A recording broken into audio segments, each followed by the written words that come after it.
Welcome back to Weekend Movie Bros, where you're getting discounted Jacob today because I don't feel good. So that's your intro.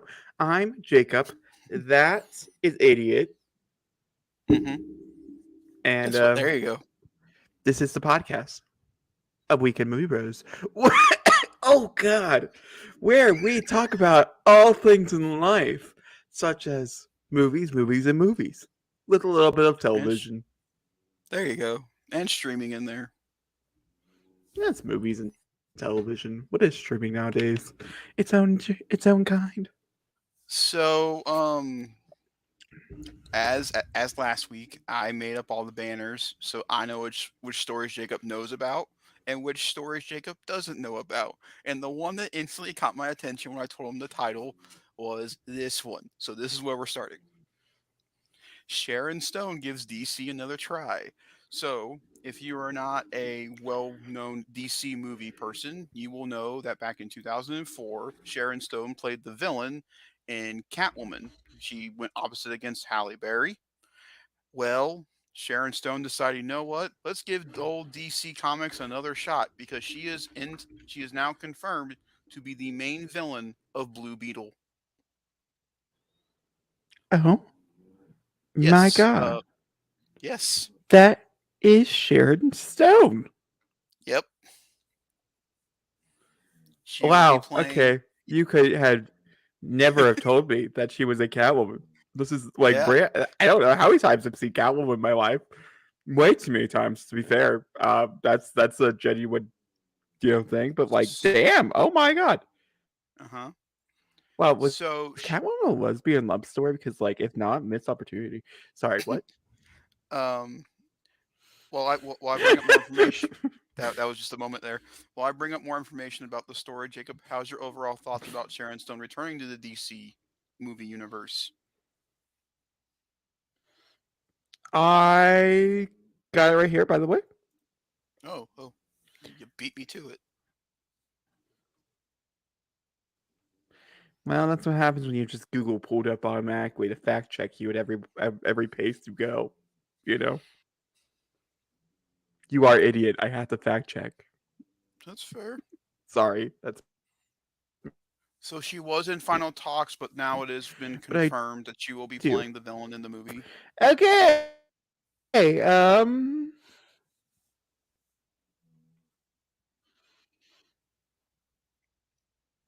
She's actually Warner Brothers this year. She has several projects with them coming out. Mm-hmm. She is going to be a new creator character for the film and believed to be the wife of Ted Kord. Kord is the second Blue Beetle in DC lore. Yes, so everybody originally thought the Blue Beetle movie was going to involve Cord in some way, shape, or form as the main Blue Beetle, but we now know they're going on the younger side. So we there are theories going around the fact that she is playing the wife of Cord. So we now believe that either she's wanting revenge on our new Blue Beetle for taking the scarab away from her husband, and maybe that's the angle she's going after against this Blue Beetle in the movie. We do not know. The more I'm hearing about this film, it's reminding me a lot of Shazam. Be a lot of family interplay within this movie. I think it'll be a really good comedy, and obviously Warner Brothers has some sort of faith in this film. Where it comes from in their dimensions, they pick and choose what films I have faith in. I guess right at this point, it'll be going to theaters and not going to HBO Max as originally reported back in 2021. I consider this to be a really good move. I think Blue Beetle is good representation for superheroes and the wider general audience in general. So I think it'd be better to have it on the bigger screen than on HBO Max. And I think it's really cool that she understands, the kind of baggage she's bringing in, coming in from playing the villain of Catwoman. And if you're as old as we are, you will recognize her from that film. But the younger generation will have no idea who that is, so therefore they'll just enjoy the character that she's currently being portraying. I think it's a good move on DC's part to you know kind of like what Marvel does, where they bring in old cast members from older movies to do new parts in these newer ones. DC starting to do that as well, and I think it'll be an overall good experience for the film.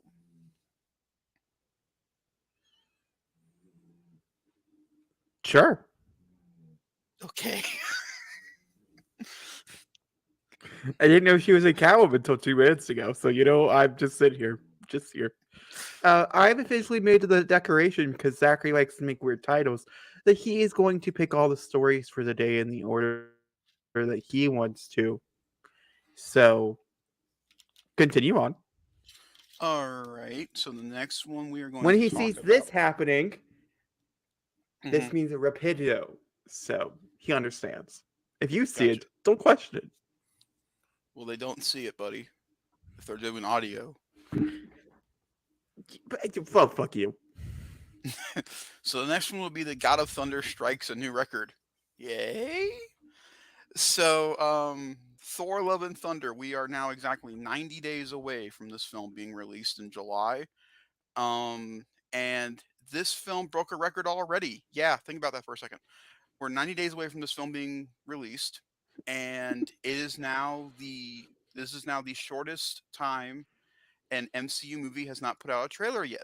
The original record holder was the Incredible Hulk for waiting almost 30 days to put out the trailer for the movie, and now Thor: Love and Thunder is like, hey, we're gonna strike that one out and get it the record now. Now there was a post posted by Chris Hemsworth on Twitter of him, Taika Waititi, and oh, I forget her name, who plays Valkyrie. The actress playing Tessa Valkyrie. Thompson. Thank you, Tessa Thompson. And if you look at their hands, they're holding up a bunch of random numbers with their fingers. It brings out the date of April 22nd, 2022. So we are now all speculating that that'll be the release date for the trailer for Thor: Love and Thunder, for the teaser. I think this is kind of insane. I really thought by this point we would have had something in the bag right now for a teaser for Thor, but I think we have to. I guess we have to wait and see what happens in Doctor Strange before the trailer comes out, or they're hiding it for See, that something. was my question. Do you think it's going to become a new trend for Marvel movies Hmm. to get away from doing so many end credit scenes that Hmm. now, whatever the next movie is that they're promoting, the first trailer will be released With with the the end, movie previous as the last end credit scene, um, I think that'll done all depend by on. Spider Way No Way Home. Yeah, I think it'll honestly all depend on how connected the next film is moving forward from the previous one. Whereas Spider-Man: No Way Home directly intervenes with what happens with Doctor Strange. I don't know from what context of what we've known about for Into the Multiverse of Madness, whether or not that will connect further into Thor: Love and Thunder. Now, I have had a theory going around in my head about this, and that we're dealing with multiversal characters. There is a good chance we could be dealing with a different version of Jane that we meet in Thor 4, and that could be something that we could be going with because we know that she's coming back, but we don't know if it's our version of Jane or if we're doing a different version of Jane that already has Mjolnir. Because in our timeline, Mjolnir is destroyed, and we know when we see Jane in Thor: Love and Thunder, she'll have her own. So this might be a multiversal variant of Jane that has the Thor powers. That could be a thing, maybe, and they introduce her possibly at the end of Doctor Strange. I don't know. That could be something. Yeah, I feel But like that's fair. that's my biggest thing. But that would mean that they are pushing the trailer release all the way to May, and the film comes out in July. So either this advertisement campaign will be relatively small for Thor: Love and Thunder, and we're only getting the teaser and the main trailer and the middle trailer in the middle, or I'm I mean, I'm gonna go off. okay, let's take a step back, right? If we're talking Hmm. about ad campaigns for Marvel, specifically ad campaigns here in the past year or so, Hmm. right? We have Spider-Man No Way Home, which we're still going to count, even though it's a Sony ad campaign. But as we can tell, based on more Doctor Strange 2, they're sticking Hmm. very close to it. So maybe this is the new ad campaign strategy for them. So you never know. Yep. Spider-Man No Way Home. By the way, I have this cute little chart from the direct that has exactly. So I'm going to ask you a few questions based on some trailer releases or movie release here in a second. So get prepared Okay. to put your thinking cap on. Just because why not use this beautiful chart, that they have Good presented to call. me. But for instance, Spider-Man No Way Home waited 116 days before releasing its first trailer to us, the mainstream audience. There had been Hmm. a ton of leaks, just like Multiverse of Madness and Thor: Love and Thunder, Hmm. but they kept everything to their chest to make us fans thinking, "Oh shit, are Toby and Andrew really going to be in this movie?" Zachary is a prime example of this. I've been telling him they've been in the movie for months, and he's still to the before he saw the movie believed that they were not, because they were nowhere near the ad campaign for this film of anything whatsoever. And so then you have Multiverse of Madness. It weighed 135 days, but of course it premiered with a movie, so I think that could have possibly been changed and manipulated anyways. And it's also been we've had one full trailer really for Doctor Strange 2. Since. Everything else has been like small little TV spots here or there, or like minute-long trailers that give nothing away, except for tiny little Easter eggs to get the next person excited for. You have Yeah. the "Oh my God, it's Patrick Stewart," and then you have the "Oh my God, it's Wanda's Kids" trailer. You know what I mean? Like that's what they're The what doing is that now? they're what? I didn't know about that. I didn't watch the teaser We're gonna for the talk about the trailer tickets. talks. That's fair. No, we're gonna talk about trailer talk, so it doesn't matter. Most people did get over it. And so those were the two big things. They are trying to appeal to mass audience without giving anything away. There's nothing on posters. We're not getting character posters. We're not getting anything else before a movie comes out. We're And so getting maybe gorgeous this is posters. just, huh? We're getting I gorgeous know. posters for this movie is what we're getting. It truly just reminds me that Spider-Man: No Way Home had one of the shittiest poster campaigns of my lifetime. It's bad. Questions. My opinion is that I think we're just going to go into a more secretive MCU to try to keep the rumors, that the leaks that are coming out on a more frequent basis, because they are coming out more frequently, to start Hmm. to persuade those viewers who think they know the movie from front and back that they really don't, by messing with their brain to things that they might know and the things that they might be excited for, but guessing it. For instance, I'm not going to say it here, but there's a very big thing that they're doing with the Doctor Strange campaign where they're trying to appeal to everybody without giving anything away. Hmm. And you're like, oh, I can totally see what they're doing here. And then the people who do know are questioning if that's actually what they're doing. It's a main Hmm. spoiler for the film. I'm not going to mention it here that I do know, but it's fascinating. And I can see the discourse already online just with Spider-Man. People who knew the leaks are like, they changed it. And they obviously did not change it. We've had confirmation for months now that they didn't change a single thing, that I'm talking about. And so it's working. So why fuck it up if it's working? Does that mean trailers are going to get delayed more and more? Possibly. That's how you Hmm. play it close to your belt. Don't release anything until the last minute. And it used to be that you do that if you were scared for a film. For instance, there's plenty of movies that released. Uma just came out. Sandra Oh. It was a horror film. It got released in a very small amount of theaters. The trailer came out 2 weeks before the release of the movie, and then the movie came out 2 weeks later. Cloverfield Paradox for Netflix. The trailer literally came out, and the movie was on Netflix. Do I think that's going to happen? No, obviously No. not. But like that was like a moment in history. That's what that movie's going to be known for, being a shitty film by Netflix that was given to us in a matter of seconds, essentially during a Super Bowl one year. What a weird time to be alive. Okay, let's ask you some trivia about trailers, Hmm. because I have a beautiful chart. What is the longest release between a movie and its trailer? The longest. The longest. I'm gonna say Star Wars Episode 7: The No, Force no, no. Oh, Awakens. sorry. Let me reiterate here. That's my fault, not yours. Do not take it offensively. Marble wise, Oh, you still got a it's lot of movies to pick from, but just Marble the wise, MCU. just the MCU. Avengers Endgame. No, Avengers Endgame, and I can tell you what number it had only 140 days from its initial release of its movie. It wasn't Jimmy Todd. The answer, or do you want to guess again? Because there is like a lot of choices. Um,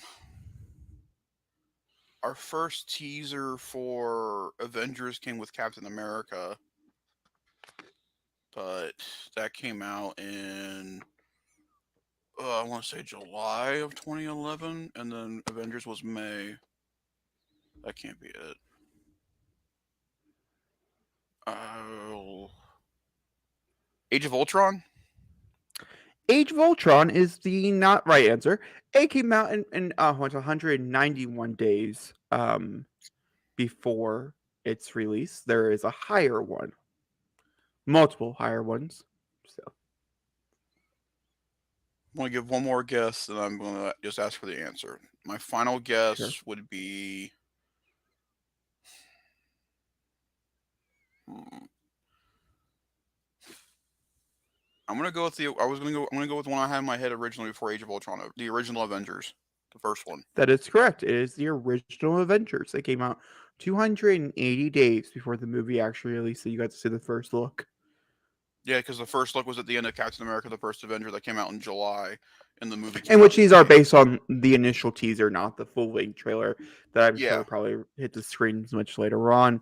But because when I yes, because when 200. I because when I think about it, Captain America was in July of 2011 that year, and our first look at the Avengers was the end credit scene for Captain America: The First Avenger.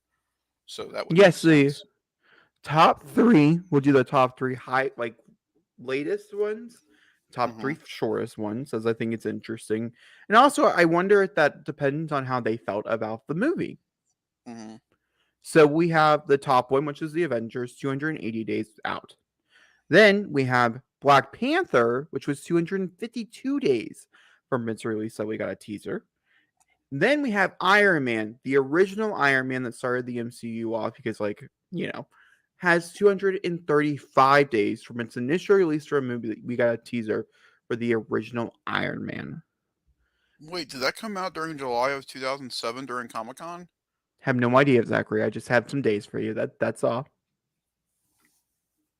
The average window to compare and contrast some things for trailers to movie ratio is 142 days to 240 days. The average window for a Marvel movie is 169 days. Most movies fall somewhere in there. Okay. So if we start looking at some shorter ones, we obviously have, Thor Love and Thunder, which is the whole point of this conversation. But outside of that, before Thor and Love and Thunder, it was The Incredible Hulk with Incredible Hulk. 93 days. Then it was Spider Man No Way Home with 116 days. And That's then a jump. Captain America First Avengers was 121 days. So then, going off of those numbers, does this make you concerned at all about the movie coming out in July, or do you think this No. puts more confidence into you for Thor: Love and I Thunder? think it has more confidence because they don't want to spoil anything. And the Mm-hmm. shorter the ad campaign is, one, the cheaper it is, which is smart. Yeah. I'm expecting other studios to do the same for this. Two is also if it gets delayed, you're not promoting anything, so you don't have to worry about putting out like 9 trailers. I don't Yeah. think it's gonna get delayed, but just a theory here. And also, you can't spoil anything. You know, you Mm-hmm. can't release a trailer and be like, "Oh my god, here's this cool moment," but 90 days later you get to see the movie, and that means you only had 90 days or less to really flesh out this That's only a opinion month and of a it. half. Yeah, like what I mean. It's a very short amount of time that you have to flesh out this opinion towards the audience member, which Mm-hmm. means that there's two issues with this. Obviously, if the teaser is bad, a lot of people could bow out. It's There's very. that, you don't have a lot of time to counter correct.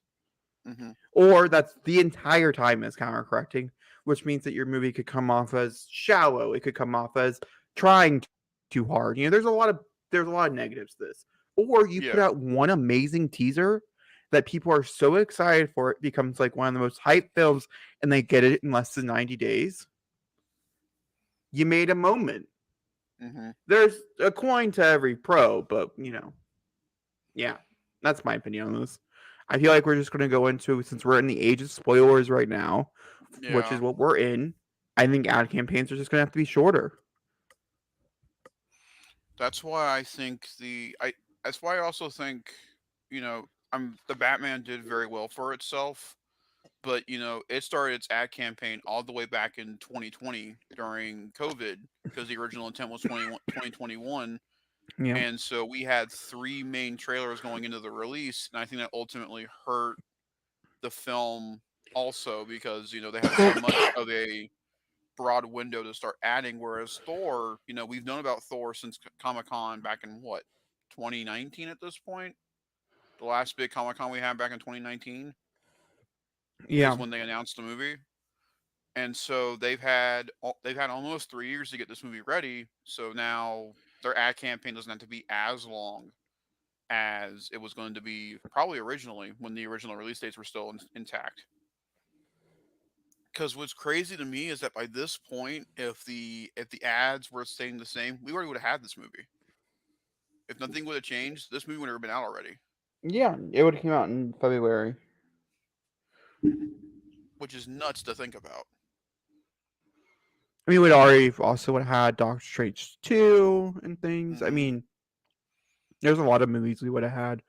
We would have been gearing up for Black Panther Black at this Panther point. 2. Yep, Black Panther 2 would be coming out the first week of, because a lot of So if people on the internet are like, guys, this was the weekend, like back like 2 weeks ago.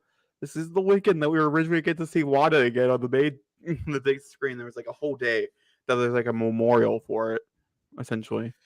so if we're going off of this being a 90-day window for Thor's trailer, how small do you think the window is going to be for Black Panther 2, knowing all the controversy and all of the mishaps on that set? Do you think they'll have to, either I think that I one's mean, trickier because how do you do it without Chadwick? And it's going to be harder to add that movie without him, or like, you well, know what I here's the mean? thing. This is going to be the honest answer. With Black Panther 2, they made a decision on how to move forward Hmm. with T'Challa. T'Challa, yeah. By the way, it's April 11th is the date that they spelled out, Not bad. Not April and then 22nd, April 11th. So that would 2022. be so that'd be about 2 days from now. That'd be Monday, which I have heard rumors for a while now that it was coming out in sometime in April, ahead Hmm. of it. There really isn't any big movies that come out this month that are not like unless they're trying to premiere it in front of. That'd be really interesting to premiere it from Warner Brothers. I still feel like it's going to be later on this month. I don't think it's going to be this week. I would say the Northman's even a better, like a pick The for it. Northman's a way better pick for this one, but why would you premiere your big budget blockbuster movie in front of an indie action thriller? It'd be an interesting move. The only reason I could see it possibly in front of Fantastic Beasts is because Thor: Love and Thunder is more of a fantasy movie than it is a sci-fi film, and fantasy would match pretty well with Fantastic Beasts. That'd be my only real Or they had to pick a notch. movie and throw it in front of it. You know what I mean? That's also a possibility that they maybe just ran out of time Hmm. because they probably had started to think about maybe like when this was originally coming out May, starting it in March, and then March got pushed, and this movie got Yeah, pushed to July, and so maybe they're now thinking, okay, let's just wait until May and just do the normal ad campaign that they're originally thinking of when after Doctor Strange 2 comes out because we're gonna want our next Marvel thing. and at that point, they're better off just saving the trailer for the May 5th release date for Doctor Strange. Yeah, At we'll that see. point, we'll We see on Monday.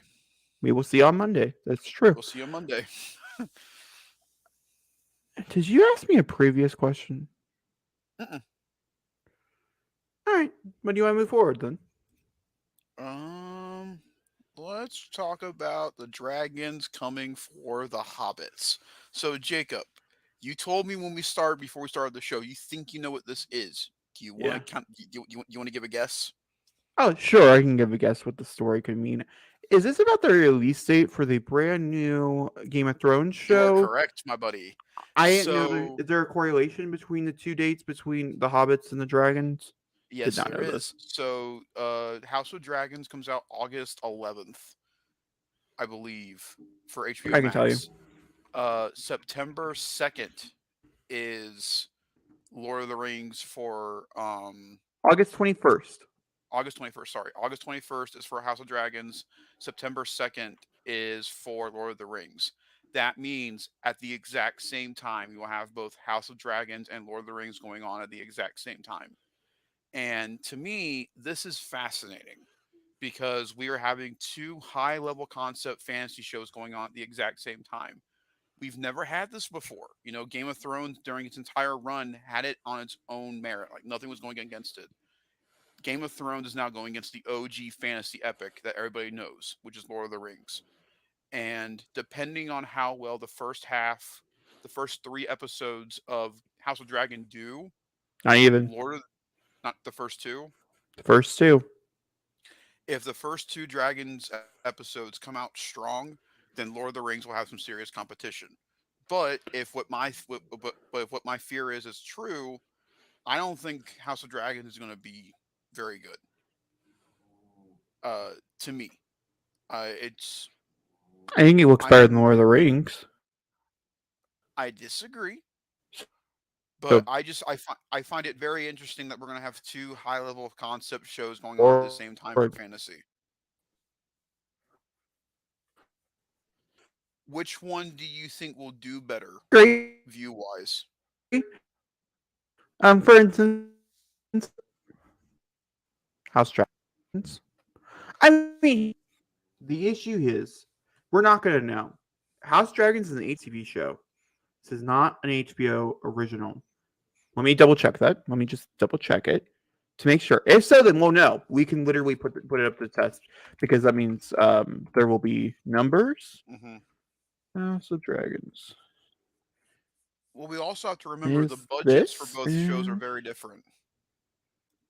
One show cost a lot more than the other did. Yes, but with the reshoots that they had to do, it actually came out to be about not the same because War of the Rings is still one of the most expensive shows ever produced. Hmm. For a first season, it was like 200 million an episode or something like that. Like they spend a shit ton of money on that TV show, and so far I don't really see it. But it's we still haven't seen an episode, so too early to really tell on that case. And with House of Dragons, it was obviously cheaper than that, but this is also their third prequel series that you know, they did an episode for before they greenlit the series. They had several other series that they had tried to do. So they think that are original, which is I didn't realize that. So that means in August, it's when in September when War of the Rings Ring of Power starts. Literally 2 days later, we'll be getting our third episode. The first three episodes, I'm assuming for War of the Rings, will drop on September 2nd. That seems to be Amazon's normal flow. Amazon It's is normally 3 episodes in its premiere. from Let what me I've Google that. been from what I've been reading. I could I'll be wrong, Google but it. from what I'm reading, it's one is how long they are.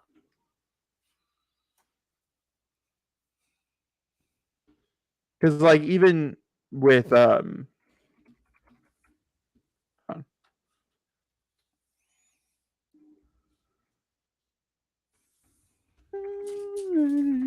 episodes will drop.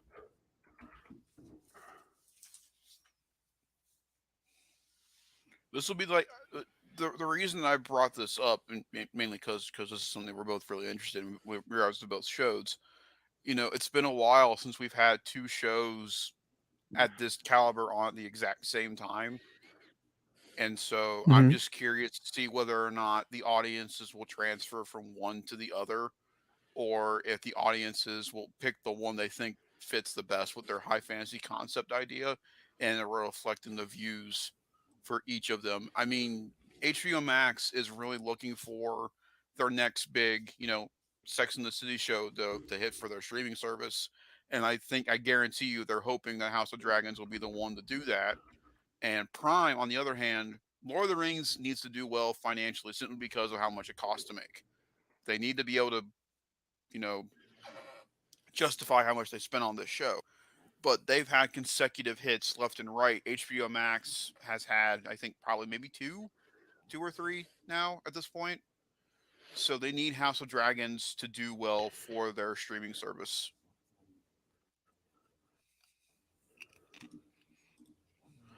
Yeah, HBO Max needs like HBO Max is great content.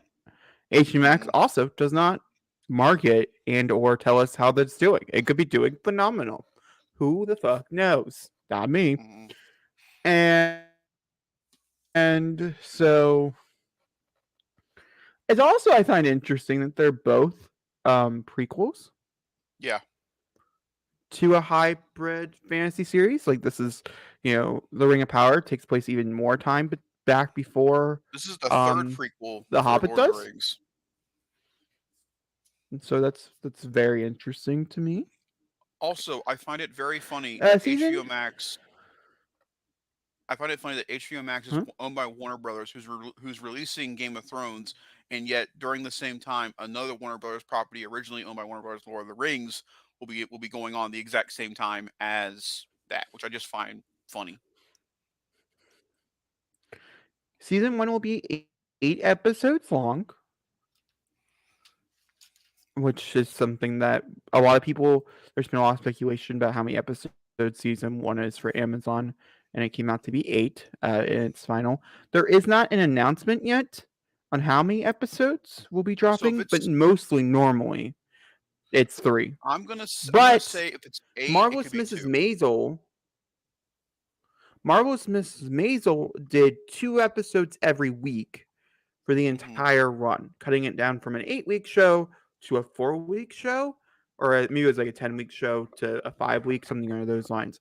And a lot of people enjoyed that the best out of all the strategies people have tried to put forward of getting Hmm. people enticed. You get 2 episodes every week. It's like a movie that you're sitting down to watch every week, and so it's like an experience. And so maybe that's the way Amazon's going forward because Amazon has its weekly release programs, but it also has Reacher, which they dropped all in one weekend.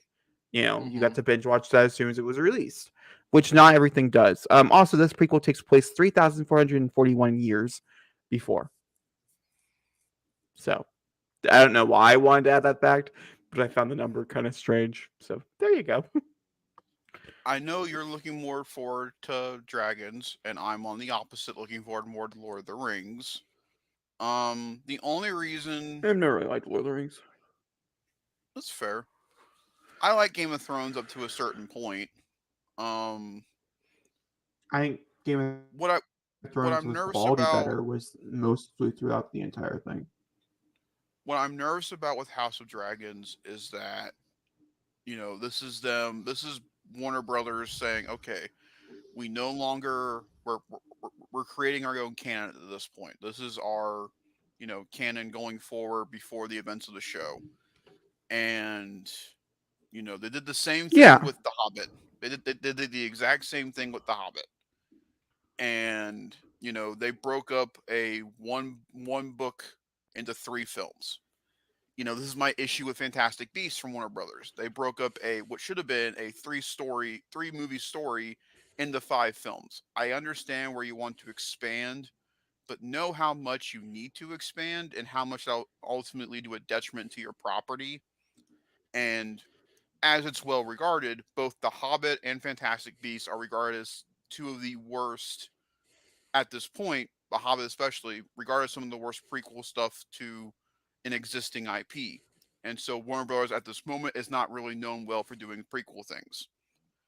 And so I'm nervous about them expanding the lore of Game of Thrones, but overdoing it and complicating their lore where it doesn't need to be complicated. I'm not worried about the performances at all. I think all the actors they've gotten for this show are going to be fantastic. And this is the era of Game of Thrones I'm the most interested in. This is Targaryen era. How the dragons came into power. Why did they leave? What happened? Why did Targaryens leave? The throne. That kind of thing. And so the good thing about both Lord of the Rings and House of Dragons is that they're not 100 years before the events of either Lord of the Rings or Game of Thrones. So they have some time there to mess with, and that if you're new to either of these series, you do not have to know anything about the other stuff because this is all in its own separate little pocket. Um, on the Lord of the Rings side, it makes me nervous about going back even further and dealing with how the rings came to be because it this story's been told already. People just keep forgetting. In the beginning of Fellowship of the Ring, we know the story of how the rings came to be, of who they went to, and ultimately how that led to Sauron getting the Ring of Power Mm-hmm. and Mount Doom. So this is something we've treaded before. They're just expanding upon it, and so this show ultimately has to lead into the opening scenes of Fellowship of the Ring, and that's very difficult to do. The only prequel I've seen do this very well was Rogue One, and how Rogue One literally ended where A New Hope began. And so I'm very curious on Lord of the Rings part is how you get from this point to where we see the rings entering the hands of these people, you know? But with House of Dragons, they can go wherever they want to because this is their own canon now at this point. There's no books, there's no nothing. This is them For doing which their own one? thing for House of Dragon. For which one? No, House of Dragons based off a book called Fire and Blood. That's where the idea Really? came from. So House of Dragon is not based on it's not an original. It's not like somebody was like, "Oh, this sounds cool. Let's do this." No, there was a book that was Well, written by George R. R. Martin the other thing that worries me about the House of that was Dragon released one in is that 2018. Lord of the this Rings mhm. is not based on anything. Lord of the Rings is based on somebody came up with an idea. It was like, "Ooh, is this cool? Let's do this." And let's make a whole show about this one specific time in the history of Lord of the Rings type of thing. Mhm. The other reason I'm more concerned So about House of Dragons over Lord of the Rings is that Lord of the Rings didn't go through three ideas before they got to this point, nor did they shoot anything extra before they got to this point. Game of Thrones went through three separate shows before they got to House of Dragons, and they already shot a pilot for another one, so they can't make up their mind of what they want to do with the universe because of how bad it was left for no, them it just at means the end of the that season. it was pretty bad, but it just means that they chose which one they thought would do which one would be the best, which I have respect in. I have respect in trial and error. How in the world are So you do supposed to be a I. scientist without having a few experiments? But do you think they chose this Doesn't story sound like it. simply because the word Just a, Targaryen was in it? they chose it because there's dragons. Yeah, but I don't know how many people I talk to. Hold on. True thing. True story. I don't know how many people I've talked to who watched Game of Thrones after the fact. Like people who never had seen Game of Thrones and then we're like, "Oh, I'm a big fantasy reader. Do you know any good TV shows with actual dragon evolution in it?" And the only one I could think of was Game of Thrones. I'm sure there's others, and I'm sorry for you guys out there, but that's the only one I can think of that has a big enough budget that it actually looks cool and that there truly is dragon evolution in it. hmm That's what made Game of Thrones got popular for two reasons. It's a great story, blah blah blah blah blah. We understand the creative side, but it got popular for two reasons, only two reasons only. One, the nudity. That's why there's so much of it in the first three seasons because they thought they had to have it for a TV show for it to work. Two, once the dragons got introduced, they were the most popular thing. People tuned in the most.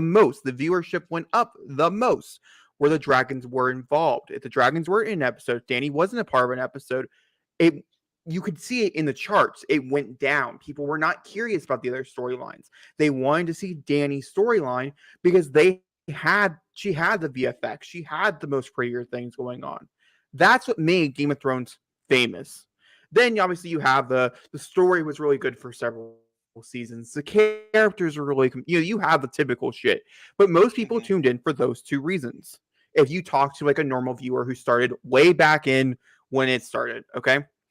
hmm So I think it's smart to go off of the most famous character, in my opinion, Danny. You can have your own opinions and the chat or No, Thackeray I can agree. have I his agree. by I agree doing a with you, Targaryen history on her blood. and because yeah, and Game of Thrones took very much this is what happened to the Stark history. We're going to take you through a whole line throughout the series with flashbacks to describe to you what happened during the Stark history. Obviously, they're hmm going to be combined. There's Starks in the new TV show. That's just they've been around as long as Targaryens. That's not what I Yeah. mean. But now we're diving into what people are actually curious about, and there's going to be dragons, not baby dragons that are just now being born again. Actual dragons that are running around like more than like the three that Danny had. which is a like a big. Also, you can say the night people, the cold people. That was also a very big part of why Game of Thrones got really famous. But I think it's also part of the reason why Game of Thrones failed so bad. So I don't really know how much I Yeah. want to count it, but it was a very So big. A I lot of people have really curious on how that so was going to go through. I have a question for you. Uh-huh. Do you think with how Dany's character and her dragons ultimately came to at the end of the original show, and how people were reacted and were affected by the events of how the show ended, do you think at all Sure. that those fans coming into House of Dragons will boycott against the show simply because they're trying to put the Targaryens and these dragons back in a new light? You know, No, I people were upset actually. because they took This Dany in a is. different route. You know what I mean? I do. I understand what you mean. This is such an interesting conversation because they're so similar. These two TV shows are so similar Yeah. in ways, not every way, but they're very similar in a lot of ways, which makes sense. Everything's based off of everything. You know what I mean? Hobbit was the original science fiction. It makes sense. Which is fascinating because obviously that should mean that Rings of Power should be the MVP here. It was the original story. Jake, um, you know, J.R.R. Tolkien. Tarkin or whatever his name is. Tolkien. Okay, cool.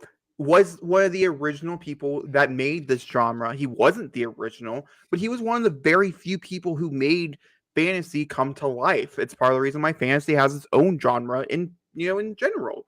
And yet you have Mhm. Game of Thrones, which came out many, many, many years later, which I do think has become more popular than Lord of the Rings. I think more It people has. know what Game of Thrones is than Lord of the Rings because Lord of the Rings had the Hobbit, and the Hobbits did not. They weren't as well as the original trilogy, to most people's opinion. Can't say I'm there, but to a lot of people's opinion, that's the way it worked. And so you have Game of Thrones, which is more popular. Plus, you have the most annoying thing about this whole conversation, and that is that there's a lot of people who are not looking forward to the new Lord of the Rings show because of the simple fact that they diversified it. There's going to be other characters of color in it. There's going to be characters of different sexualities in it to diversify the world. And a lot of people, sadly, and this is truly just the sadness of the situation, of Mhm. they're going to look at it and say, well, that's just woke, so I'm not going to watch that woke shit. Or they'll watch the first episode, get pissed off, and don't watch the rest of the series. You know what I mean? Series. Which is really, really sad that that's the world that we live in. But that is a common complaint that every time anybody brings up Ring of Power, somebody in the background's like, oh, that woke shit, no one wants that. Which is so annoying. I hate the word, but I'm just I using it as want the to say example to here. those people, I want to say to those people that that in the wider books and mythologies of Lord of the Rings, these are actual people that are in the universe. This is not something that they have created. The diversifying in Lord of the Rings is expanding upon from the stories and the characterizations of characters within Lord of the Rings universe. This is not something Amazon decided to do because they want to be ahead of the curve. This is something they've added to the story because it's part of the universe. It's not woke, it's canon. For That's a when great when tagline I for a type shirt. in Lord of the Rings, that's a great It's not tagline. I woke, it's agree. canon. When I type in Lord of the Rings Ring of Power, the first thing that pops up, it's going to be woke. Not that, oh, like, let's talk about the TV show. That's the first thing that pops up. And so I do think, in my opinion, because this is not a problem that they're having with House of Dragon, mostly because Game of Thrones itself was a very diverse show. It had a lot of different Mhm. diverse characters on it. There's a lot of different backgrounds of sexuality and things. It wasn't like a Lord of the Rings Yeah. where it was made in 2002. And which I'm not saying there's anything like against that or whatever. I think it's a downfall, but like it's in the long run, it really fucked it up. Harry Potter is the same way. A lot of people are taking a lot of offense with the diversity and the sexualities of characters because Harry Potter was the white man's show. It's just the truth. And there's nothing inherently wrong with that. It's just the world that we lived in at that point. But it is showing you that things that were made in the past, if you don't remake it directly to this time, or you don't have like a requel like Star Wars did, but Star Wars had a lot of problems trying to do it as well. it's really hard to diversify things that were Let's not get into created Star Wars. That's a back whole when. other. No, I'm just I know I'm not, because like that's a much more complicated situation, but I'm just using it as an example that I don't know if I it's get what you actually mean. possible to continue to do these things anymore, because there's just so many older audiences, that's the only way I know how to describe it, who are just not looking for their childhood dreams, you know, to get remade in this way, which is really annoying, and it just shows you how racist people are. But Hmm. we can't do anything about that, you know? And so I do Just think in that case, Ring of Power might have more things going against it. I think House of Dragons could have a lot more people sticking with it hmm. because it's on HBO. You know, I think that also plays some type of factor there as well. Amazon's not really well known. as my It's title getting more states, known dragons are for coming for the sure, hobbits. but exactly. So I think that's my opinion on it. And it might just come down to that I do think the Dragons will do better, even though the final season is horrible. You still have like 7 pretty amazing TV shows, you know, seasons of television. Because even season Hmm. 7 wasn't great, but it also wasn't horrible. Like it's Horrible. watchable. Season 8, in my Absolutely. opinion, it's just about unwatchable. It's So yeah. I think that also plays a factor. You have 3 films that people hate. The Hobbit is not liked, like, by a No. lot of people. They did pretty well, but they're not liked. They're not really Mm-mm. loved. The Lord of the Rings only have the original 3 to them that people really enjoy. And I think that's a big factor there. A lot of people think about the good moments when I talk about Game of Thrones, not the shitty ending, which is a testament to that television show. Because I can't I bring up How I agree. Met Your Mother without thinking of the shittiness of the ending, even though Hmm. it had 10 amazing seasons. Just a shitty ending. So that's a testament to Game of Thrones. So, yeah. Also, reviews. Reviews are important. So we'll see Yes. how well it's The handled first in that reactions case to as both well. of these shows are extremely important moving forward Right. because if we can tell anything over the past year, people are paying attention to first reactions now, whereas they weren't before. People are paying attention to when first reactions for things come out now. You know that's no, it's no longer a case of you and I watching for the stuff to come out. Everyone's waiting for these first reactions to come out on whether or not. And also, when you look at film and television now, they're giving it to us early at this point. You know, for the past 3 major blockbusters that have come out this year for films have all come out with like 2 or 3 days prior with big events. Sonic, the Batman, and then in what was in January, not January, February, it was one of those months we had another big movie that had like a exclusive thing where you can go watch it early. I feel like you Lost did City one of them, also had. Lost City, and so they're wanting to get words out earlier. So maybe there's a chance to where both House of Dragon and Lord of the Rings drop earlier than what they're saying, and that happens. I don't know if it will happen. I do have a feeling that there's going to be more movies because Morbius had fan screenings to it. Doctor There's Strange a will lot of do it. We things know. that has fan screenings. Mm, Doctor Strange, yeah, but it's going to be very light. Like that's going to be like in LA. Like you gotta be in yeah. like a specific location. Like for instance, like I could have saw Morbius on Tuesday, you know, like you saw Batman on Monday. Those are more like widespread. I don't think Doctor Strange is going to be type of thing. Hmm. All right, Zachary, go ahead and pick another one. Pick a shorter one so we can go through them a little bit faster. Speaking of Doctor Strange, man, those tickets strangely vanished, didn't they? So yeah, the tickets came out for Doctor Strange, and then the tickets were gone for Doctor Strange. If you didn't get your tickets on that day, I am so sorry. I do And have to judging by say, how many, in case you're still go ahead. sorry, I interrupted. That's my fault. Please continue. No, you started it. You And can continue. and judging by how many tickets were sold, this will either be on par or a little under par of Spider-Man No Way Home. I'm saying this right now. This movie will make $200 million opening weekend. At at least I'm not one there night. yet. I am not there yet. My opinion. Hmm.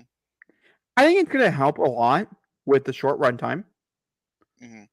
Um, for sure. I think More No Way screen Home time. could have been bigger if it had shorter. Yeah, more screen time, more things. And then also, on top of that, we also have Moon Knight, which we're going to talk about a little bit later on, and it's just not doing as well as it could be. And so I think a lot of people are really excited for this. And I think, I was a little nervous that Moon Knight could be too good and that people might be like, I'm marbled out. I had my marble fixed. We're just going to wait type of thing. And I don't think that's going to be the case either. Wanda stands. Hi, nice to meet you. I am Team Witch. I am not Team Doctor. Are also going to eat well. So, I think that's important to take a note as well. But Also, the spike in for numbers on instance, the tickets are WandaVision right doing now are better. insane. Sorry. Yeah, a lot of people are WandaVision, Loki, and What If should have huge spikes. Either when this comes out or after, right before it comes out. I think they will be popular rewatches for Disney Plus as well. I definitely agree. Other things to take note of, since we're talking about ticket sales here, the Batman was not really wanting to be seen. The Batman did not do really well for its pre-sales. It was a much more sleeper hit. A lot of people went and saw it and said, "This movie is fucking amazing. Please go see it. Please go see it. Please go see it." And then it sold out like the weekend of. You know what I mean? I could still buy pretty good tickets to premium screenings for the Batman like 2 days before Friday. That's not the case for Doctor Strange 2, but that's also something to take a note when looking at the charts or whatever for these things. It's not really a good comparison. Also, because Spider-Man No Way Home came at the very end of 2021, that means Doctor Strange 2 doesn't have to compete with it. And so that's why almost all the websites you're going to see are going to say sale records for 2022. Because they don't want to talk about it's not doing as well as Spider-Man, but it's still doing, really, really well, type of thing. Still going to take a set of precedent. I'm very happy for it, but I do want to mention to anybody who's willing to go to a matinee during the weekend, there are still pretty good tickets out there for premium screens at like 11:30 on Fridays. So it's still possible to get it, but if you're trying to go during the nighttime with a crowd, yeah, you're basically fucked. Yeah, good luck. Unless you're going by yourself and you don't care how bad the seat is. Yeah. So the other reason I want to bring this up is that you would think by this point, ticket websites would go, hey, we really need to update our software. Because once again, right? Crashes and burns. You would think after the whole Spider-Man No Way Home debacle. And yes, whether people like to hear this or not, there were crashes during the Batman's tickets when they went on sale originally. But this is a continuing problem in that people are being literally ripped out of getting to see these movies on the days they want to go see them because these websites cannot maintain their process. And on top of that, AMC is making you charge an extra $3 to go see it in their premium theaters. So that means not only will they have to wait to go see these movies now on the following weekend, but they still get a surcharge on their tickets at AMC if they want to go see the AMC movie. And so AMC is really sucking this out of it's sucking the fun out of getting tickets right now. It's sucking the fun out of it. Got two opinions.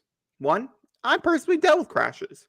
Zachary can talk to this, as I called him frantically while he was at work trying to figure out what time would work out best for everybody when I was picking my Thursday showings, because I was getting really anxious.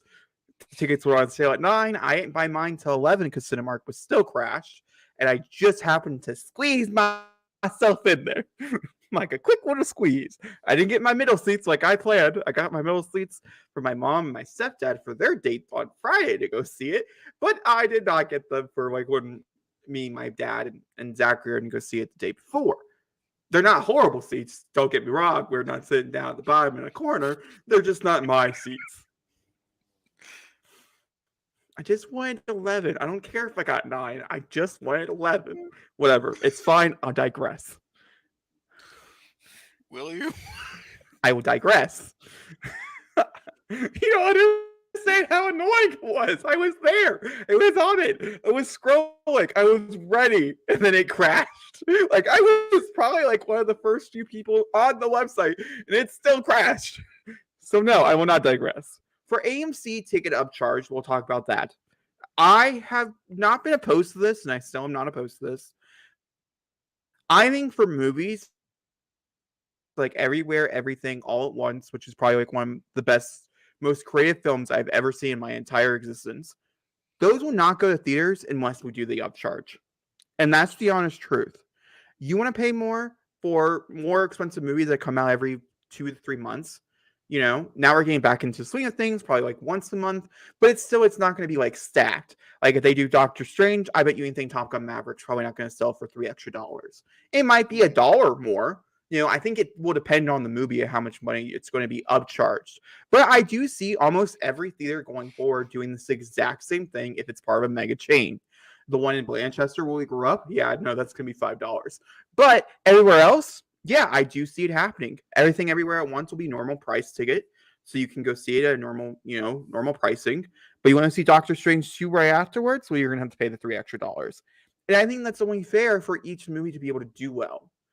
Does it suck for the smaller movies that are definitely not going to perform as big because it's not on a the scales are now off because of ticket pricing and stuff? For sure. But I also like movie theaters. And they were not helped during the pandemic, like at all. I So agree. they got to get out there and get a little messy. Get out Listen, there and get a little I messy. agree.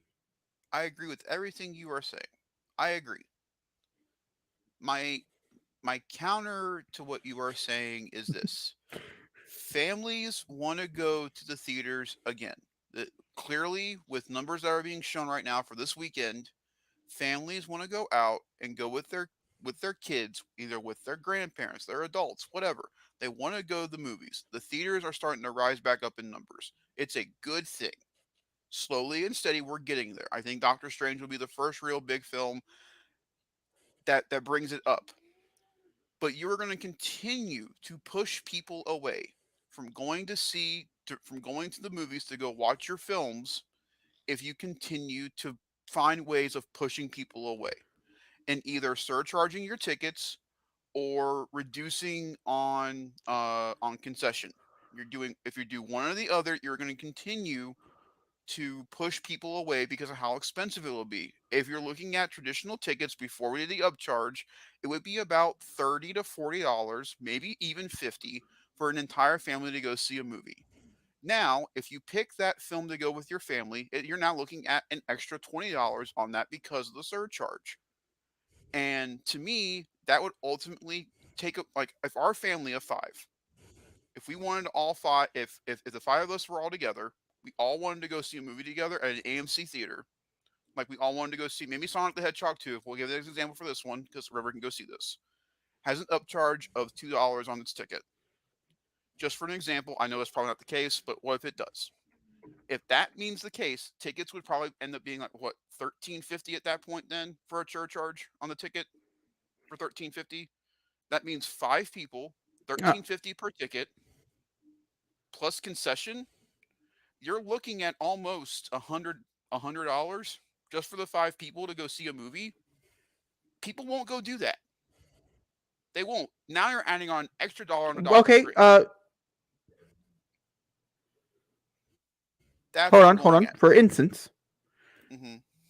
a direct reference here. Wow, they really are going to make me come in here and do this? Okay. I personally was genuinely curious to see how this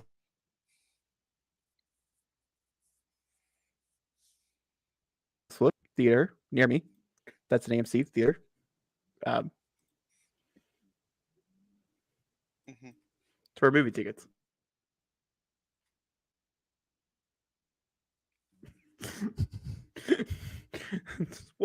just loading.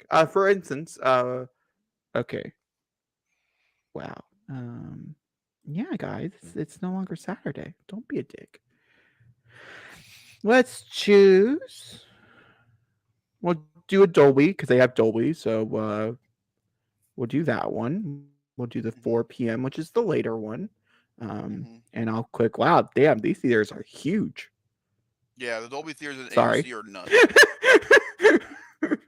And we're That's the saying thing. 5 people, right? Yeah. That's a theater. The Dolby Theater in an AMC is where I saw Spider-Man in the Spider-Verse for the first I'm time. gonna grab Let me tell you, 6 just because it's in. yeah, AMC Dolby theaters are insane.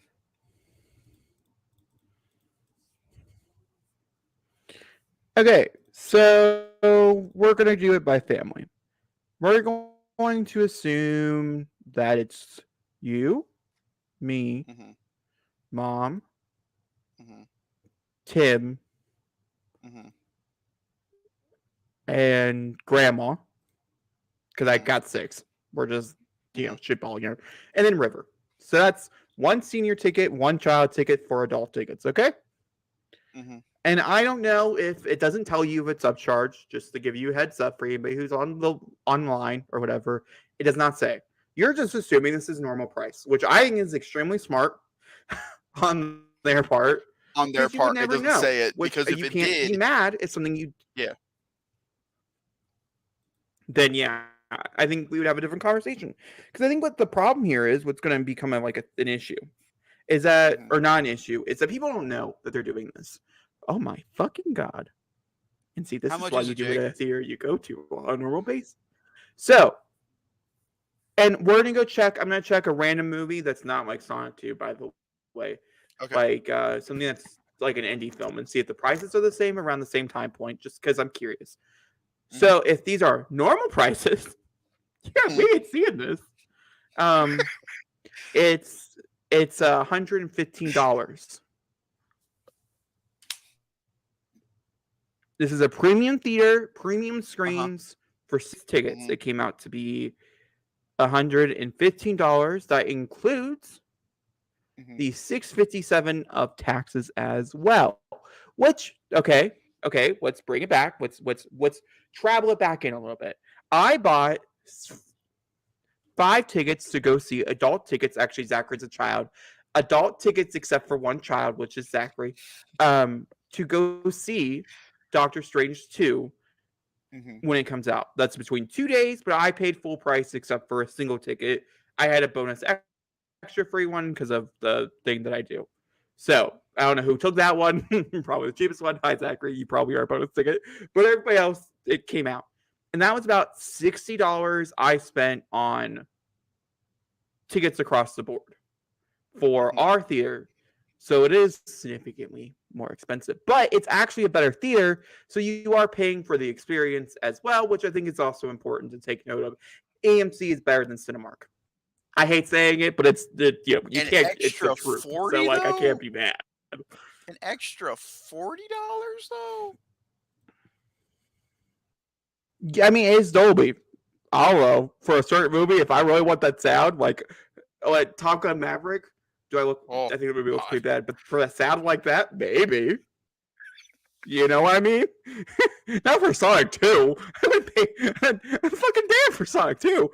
But hey, hold on. Sorry, I gotta go back. Sonic is just You're like fine. telling me buy my money, and I'm just like, no, cancel. Just go away. What the? This is. Was that aggressive? I'm sorry. Okay, let's see here. Oh, artisan film is what they categorized under. We have everything everywhere all at once. This should not have an upcharge on it. It's only in like 1,000 theaters. Hmm. It's it's pretty much a definition of indie. Hmm. And we will. They do have like the 155 and the 35 are like 30% off your tickets and stuff, which I think is pretty cool. There are Yeah. deals if you're willing to go to an earlier showing. Hmm. I'm not picking earlier showing, so like fuck that, but like it's the same premise. All right, Hmm. 6 tickets. All right, it is significantly cheaper already. I just want to put that out there, but we're gonna do the same way. We have four, yeah, 4 adults, one child, and one senior. Would I take a child to Who's see the this fucking movie? idiot bringing a child to No, see this movie? but like, it's But for context. honestly this should be X, and then I could say a whole family that I went. But for context, okay, so that one it is cheaper. So there is a significant difference in pricing, and it's a later time, but it's not a premium format because we weren't planning on premium formats. and that's $84.15. Who the fuck is paying $84.15? This is a great movie. I think I would, but like, not most humans. And there is a convenience fee of $11.94, but you can get rid of that as soon as you sign up for AMC Stubs, which most Mhm. theaters are doing nowadays. It's probably because they're So buying it so let's online. say Is my best guess so is let that's there. yeah. So let's say we're an AMC Stubs member. We take off the 11.95 off of that. So then we come down to like what, 70 something?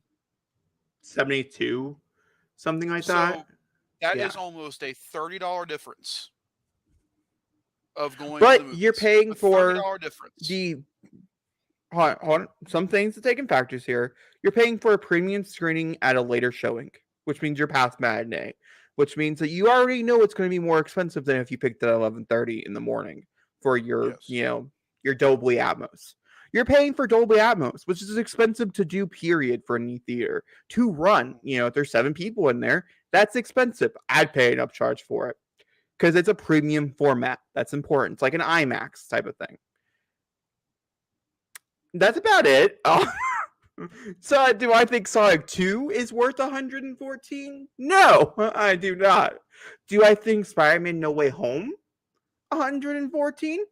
Maybe, but I say at that point most theaters are allowing you to buy out them.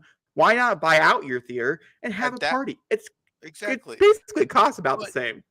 but to me, my biggest issue with the upcharge at AMC right now is Uh, not because they're upcharging for the tickets. That's not my problem.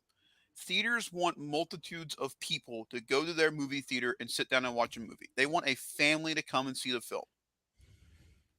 You have smaller films or smaller family films that you can go take your kids to that I doubt they want to see, but they want to go see the big film.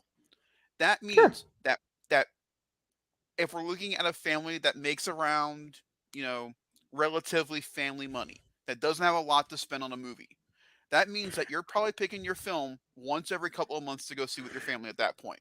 That means you're Yeah, spending which is normal. $100 once every 3 months to go see a movie. That means you're skipping the rest of the films at that point and picking the one that your kids want to go see.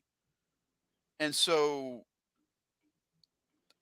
the whole reason movie theaters are exist is for families and for people to get together to go see films. They're ultimately taking away the family angle of that for premium Let's try by making this the one. upcharge. I understand why they do the upcharge, but I wish they would be a little more lenient on it. And in my opinion, if you're upcharging for Sonic the Hedgehog 2, you should also upcharge for Everything Everywhere All at Once as well. Then it's not an upcharge. It's just you're adding you're making the prices higher. An upcharge means that it's specific to whatever film. But in my There's a opinion, difference. if you're doing it to one movie, you should do it to all of them. That means you're basically banking your And theater's here's the money on problem one is film. that no, because then we're going to be back in the same boat that we were a year ago where indie films can't come out. And I want them to come out, but it should be an even playing field. There should be like a family should be able to come into a theater and say, okay, it's going to be the exact same price to see Oh, for movie anybody who A is or curious, movie B. who lives by AMC Newport on the Levee, Friday, May 6th for Doctor Strange 2. If you want to go see it in IMAX and in 3D, there are plenty of tickets left at the 4 o'clock screening as of 12:25 on April 10th on a Sunday. It's just to give people heads up if they're curious. But a movie A and movie B should cost the exact same amount to go see. It shouldn't be you want to go see movie A, it's going to cost you a little bit more. You want to go see movie B, it'll be down here in the middle. And so, And in a different world, I would say that's possible, but we don't live in that world. how long do you think your theater will have Everything Hold, Everywhere All okay, at Once? so I wanted to. Hold up.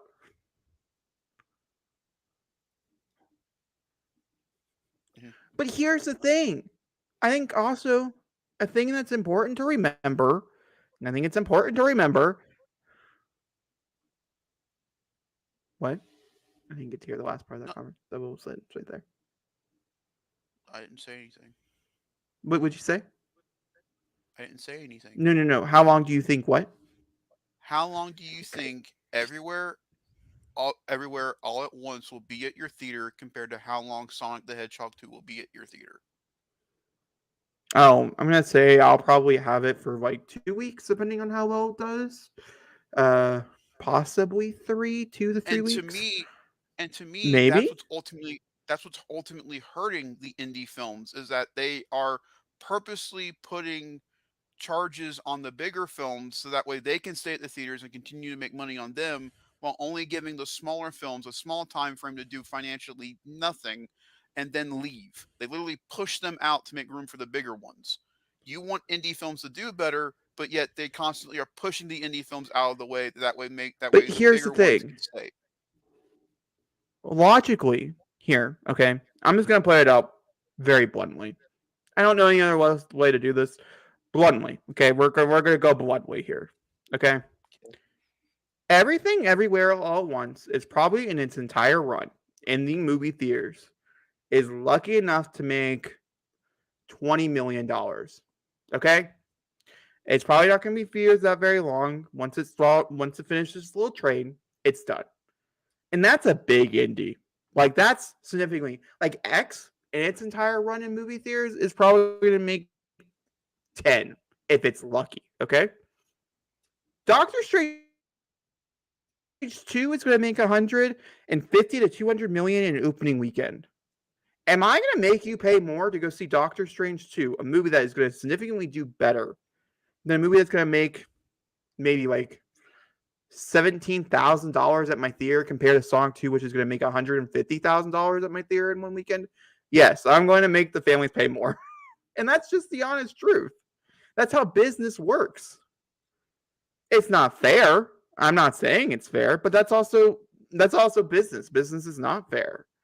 I mean, that's why you have movies like Transformers that gets 9 sequels, but I will never see a sequel to Everything Everywhere All at Once. Not that it needs one, but in a different I get universe, I it have would be I beautiful. I understand your point. I understand For business I wise why wanted to they bring do up this. a different example since we were talking. Yes, Doctor Strange 2. If you would want to go see it in IMAX in 3D at AMC, it'd be $128. Hmm.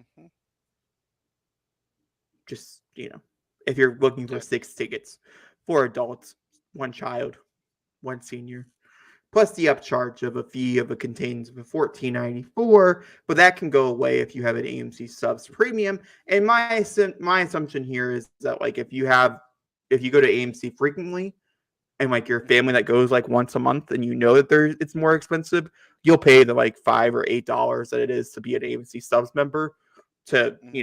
not have that fee. So like most people, I'm assuming, probably don't have the fee, or if they do have the fee, that means they don't go very often and they don't mind paying the extra money because it's a specialty. You have to remember, not everybody's like me, Zachary, where they go every weekend and they see I multiple know. movies at a time. I know. It's also unnerving because of the way AMC worked out by the end of the pandemic, post pandemic, It's true. and how shitty AMC got out of that and how bad Adam Aaron put their company into the ground and then said we brought it back when giving their a bunch of their upper people and himself an almost $2 billion bonus, and yet now they're asking people for an upcharge in their films.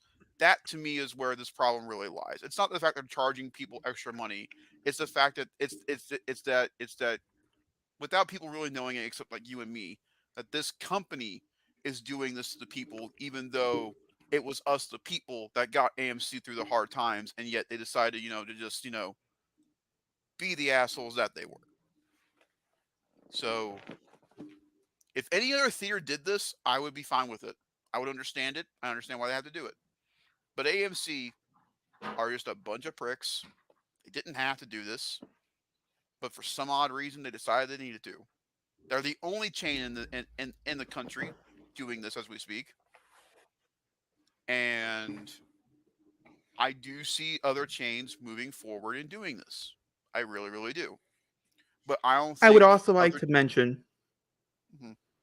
just one last thing, and I think it's important as well, is that movies are becoming more and more expensive to buy for theaters, which is a That part of is the also reason very true. as well. Doctor Strange 2 is extremely expensive compared to everything everywhere at Everywhere once. all at once. And So again, it's I important agree with to note of. everything you say, Yep. but I just find it weird that AMC is still the only country, only country, is still the only theater chain in the country continuing to do it. I haven't seen Regal do this. I haven't seen Cinemark do this. I haven't seen, you know, our theaters that we go to regularly do this yet. I am curious by the time that we get to a Thor: Love and Thunder in July, if AMC is still the only theater chain doing this. If that is the case, then this is AMC just trying to get extra money out of people that they don't need. My fights with AMC, not with the movie theaters. My fights with AMC and Adam Aaron, because that And then man's on also, I think another thing to take note of, I would be very curious. I think I would be really interested to see how many people actually know that this is going yeah. on compared to the actual, you know, like some people might not realize that they're paying an extra $2 per ticket than Hmm. if you were going to go see the Northman. You know what I mean? Like I would be Yeah. curious to see if people truly had any idea. And my best guess is that they Probably probably not. do not. So So this yeah, so does this make me wonder though? If you go to an AMC and buy your tickets at the theater, does it tell you whether or not the upcharge is there? it's not. It does not. It just shows you that you're buying a ticket to go see a movie, and that is it. They don't even have to inform you because it's technically not against the law, which is a whole thing in itself. Alrighty. Let's see. Um, you pick the next one. No, no, I've this done is these. all I've you. done the. Alrighty. Well, let's let's get one of our first hard stories out of the way. Then we'll get back to some fun stuff. How's that sound? Yeah, you pick. Let's go ahead All and right, get this I one do out want of. to mention before we get started. Oh, I go on. think that's fair. We're not going to spend too much time on this. There's two Because this stories here that entire we're not going story to is spend too much time officially on. because both stories now are officially wrapped. They are done with a bow tie. It'd be different if we talked about this the week it happened, but we are now 2 weeks after it happened. Therefore, it's over and done with. We can move on. So, if you, the title is The Slap Heard Around the World. If you were under a rock for the past, I don't know, week and a half, then you wouldn't know what happened at the Oscars on Sunday. Jokes were made, people were slapped, people are now banned from the Oscars for a decade. That's pretty much how the story went down. um, and I only have one thing to say about this entire story because I wrapped it up in a nutshell. I have one opinion, and that is this. When certain things happen to you in life, you can either do one of two things. You can be a mature adult, come at it from a different angle, and try to find a way to evoke how you're feeling on a more mature way. You can go the other direction, that the I know people know who did what to who, but I don't want to say names because it's just not worth getting into hassles. But you either go that way or you do what this person did, and stand up and act like a 4-year old and physically assault someone on a stage. And to me, what he got as a punishment is perfectly fine. I'm glad that he has apologized for it, that he's accepted that what he's done is wrong, and that he's okay with whatever the academy did to him. That is him maturing from the situation moving forward. Um, what makes me mad though is that he has now set a precedent for stand-up comedians moving forward, and that they can no longer tell jokes like the one that the man told at the Oscars and now be scared about doing their routines on stage. And to me, that is the biggest issue here that no one's talking about. Stand-up comedians now have to be wary of what they say on stage because there is a good chance now, because someone set a precedent for it, that someone will come up and physically assault them for the joke that they made. Well, I mean, that's. I'll tell my opinion when you get done. Jim Jeffries put this best in his special on Netflix. Just because I say a joke about something doesn't reflect on how I actually feel about the situation. It is a joke. He is joking. He probably had no idea what was going on with the person he made joke to. He was just making a joke on the spry of the moment. Now, will I also say this? Was the joke really harsh? Yes. Yes, it was. But when you look at the footage during the Oscars, the person in question was laughing at said joke before they cut away back to the other person. People have to remember this. He was laughing at the joke when it was said. It wasn't until they cut back to the other person that he then proceeded to get up and go to the stage.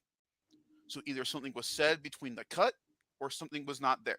That has to be remembered. He laughed at it before he did the thing. And that's all I have to say about it. I'm glad they came to a agreement in how it is being dealt with. Now, I do not know this though. With him being banned for 10 years, can he still be nominated at this point or no? No, he's out. He's out of the Okay. Academy. Okay. He has to get back his Oscar. No, he doesn't. He's no He gets to longer an keep it. Oscar winner. No, he gets to keep it. From what I've read from both Variety and Deadline, he gets to keep the Oscar. That is why a lot of his projects that he was about to start working on are put on hold because they're supposed to be. No, he does not. Oh, okay. Well, most people do not. So good for him. But it won't hold any value, I should say. It's just there looking pretty. Looking pretty. It's the moral of the story. And That is any my opinion projects on going this forward situation. that were supposed to be Oscar contenders Mm-hmm. are he's no longer allowed to be a part of those movies. Because if he's a part of the movie can't be nominated for an Oscar. It's Well, we essentially also have to wait and see what SAG what it says means. about this too. The Screen Actor Guilds Award. We also Not wait and that see he what can't SAG be a part says. of it because he's part of the ensemble. They can't be a part Right. of it either. So going forward, We're he's going still to waiting on pick SAG too. movies So that he definitely knows. I'm talking about the Academy, not SAG. yeah, SAG is a different thing. Jacob, I've been waiting to hear this for SAG is almost 2 completely different. weeks. SAG would determine if he can work on unionized films. This is simply Oscar contender films like King Richard. Like if this would have happened last year before King Richard came out. Mm-hmm. Yeah. My I've been waiting opinion 2 weeks to hear this. on Your this opinion. situation is that somebody made a bad decision and they're being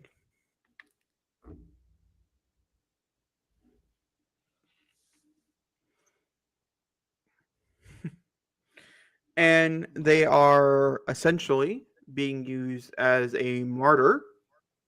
I'm assuming that's the right word. I didn't look it up. I should have googled it.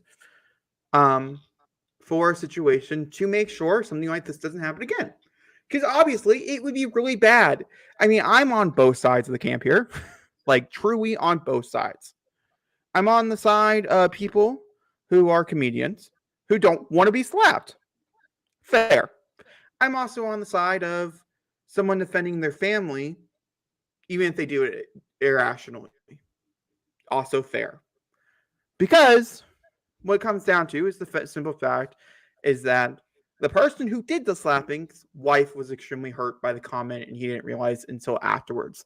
He thought the comment was fine. That's why he laughed at it. Then he looked over at her, and she was crying, and so he went and slapped the person instead, or was really upset. I don't know if she was directly crying, but besides the point, there were tears involved. And so he went and he reacted as an impulse reaction, which was bad. Then, to further prove badness, is that he was simply asked to leave and he told them no because this category had not been announced yet and he wanted to know if he won an Oscar. So he wasn't leaving the building the premises until he knew. Which, on one hand, fair because, Oscar, but also on another hand, should he have been allowed to win the Oscar? Should it go up to the runner up because he did do something like this? I mean, that's a very complicated situation, and the Oscars are known to fucking up anyways, so who really knows? The next thing is, I don't think he should be allowed to go to the award shows, but because they are using him as this symbol of, like, don't do this, is essentially what he turned into overnight, because the people are scared that they're going to make a stupid joke, like Amy Schumer's joke towards, it was a whole gag, but, towards Kirsten Dunst at the Oscars. Yeah. Does that mean Kirsten Dunst should be able to slap her for basically telling her that she's worthless? Mm-hmm. That's pretty bad, and so they're using him as an example, saying, no, you cannot slap comedians. Like, doesn't matter how bad the joke is, doesn't matter how personal a joke is, according, accounting to you, you cannot slap the comedian telling the joke. You can boo the comedian, but you cannot slap the comedian. Get up and leave. You can get up and leave if it bothers you that much. Or if you're in a comedy club, you can simply throw your drink at them. As there's many of the videos out there of that. But you cannot slap him or slap them, whatever, whoever the person is. And so I think some of these things are a little bit more extreme than they need to be because they're using him as an example. I don't think he should be banned from the Academy, but he should be banned from the Oscars. I still think how the union sees him is their opinion, because this is a direct reaction inside the group. It's like if you slapped your coworker, is essentially is what happened. And so I think that is not up to me. I don't think that's really my opinion. I think that's how they decide what it is. And then going on stage and making a speech saying that the person you won this Oscar for playing it, and that person being like, no, that's not how I would reacted, is also really, really bad. So I just think in reality, he probably should have left. And then maybe, just maybe, it wouldn't have been such a bad consequence. Because if you see online, and obviously we're going off of Twitter here, but besides the point, a lot of people are actually in favor of the person who did the slapping, not the person who got slapped. And in my opinion, the comment that he made, the joke that he made, was really bad, and I don't think you should joke about medical conditions. That's my own personal opinion. I'm not going to go up and slap the comedian for making a joke about a medical condition, but especially at the Oscars, and it's not like the situation wasn't being very verbalized. I mean, anytime I hear an article right now beforehand about the person that it was said about, since we're being vague here, because that's the precedent Zachary put forward, it was about it. So it was very well known if you don't live underneath a rock, and I'm assuming that The Rock doesn't live underneath a rock.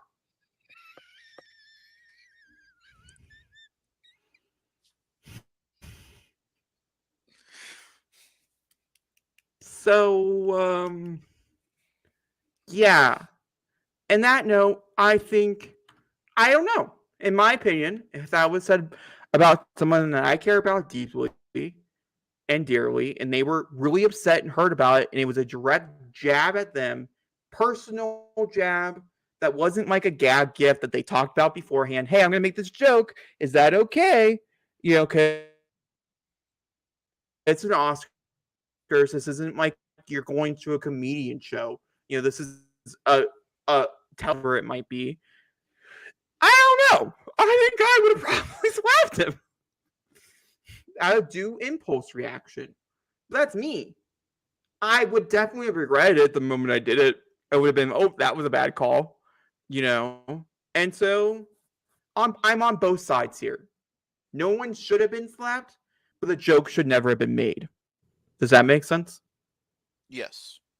I completely agree. No one's wrong here. No one's right here. No. Unfortunately, I wish the consequences weren't so as direct. But, can't do anything about it. He also made the first move in that he resigned from the Academy. I don't really enjoy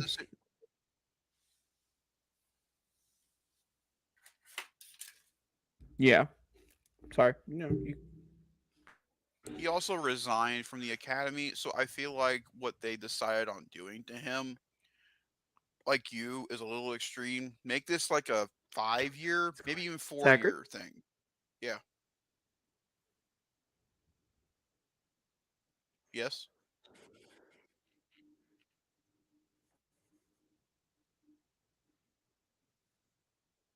Yes.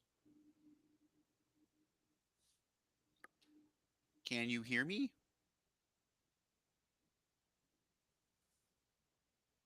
No, you're good. You were just. I think I have. I think I have a lag delay. That's all. Oh, okay. But that's pretty much all I have to say about it. We can move on from this if you I want think I to. have a We, lag delay. I can, yes. well, I mean, you do have a yeah, you do. You do have a lag delay.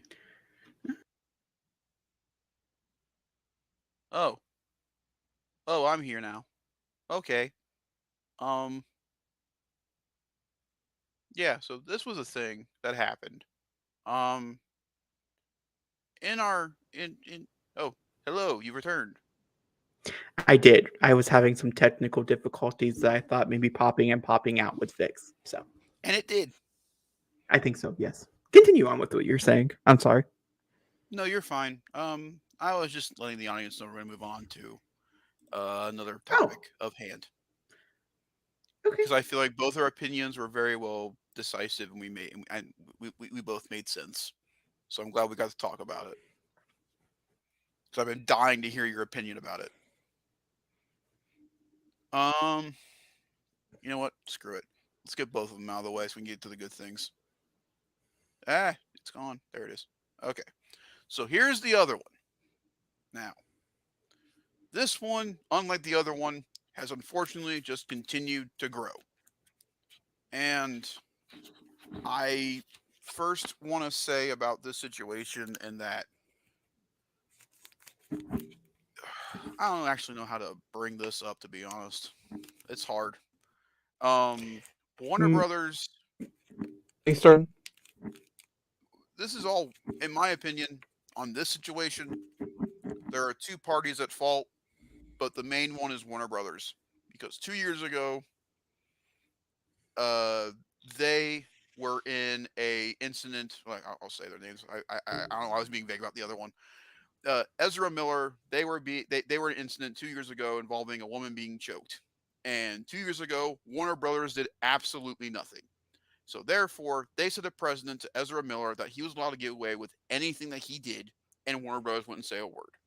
The only reason, the only reason Warner Brothers did anything involving Ezra Miller this time was because they were too slow on the ball to get any they had to say something. Therefore, we are here where we are today. Um, Now, first time I understand this, they go through a lot.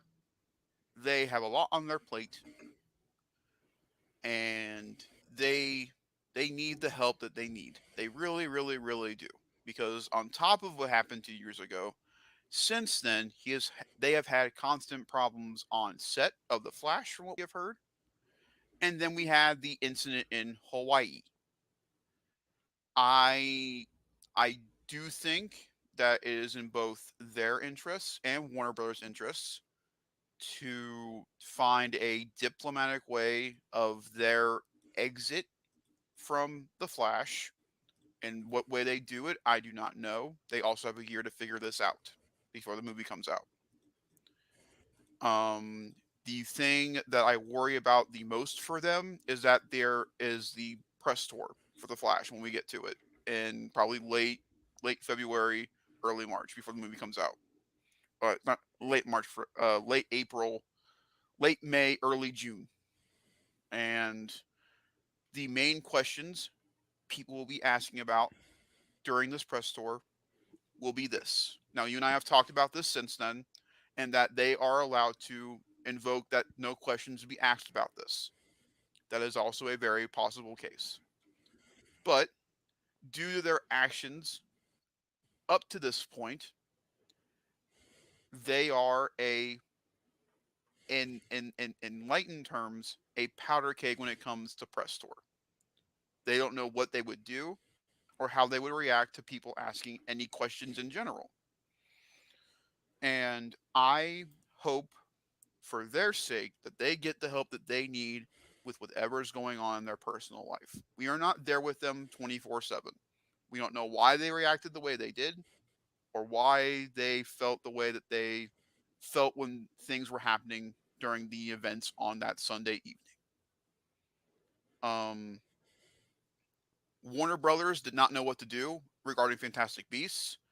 They were significantly cut from this film, from what we have heard, and they were obviously not at the premiere due to being in jail at the time. I don't know what they are going to do with The Flash. Personally, I want to see them continue in this role. They are my favorite part of the DCEU. I love watching them in this role very, very, very much.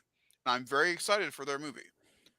But as we always talk about, and as Jacob brings up as well, this is called show business, not show friends. And as a business, I would understand if Warner Brothers Discovery at the time when this would be finalized, if they would look at their interest in saying that releasing them from the contract would be a good idea for them financially or systematically.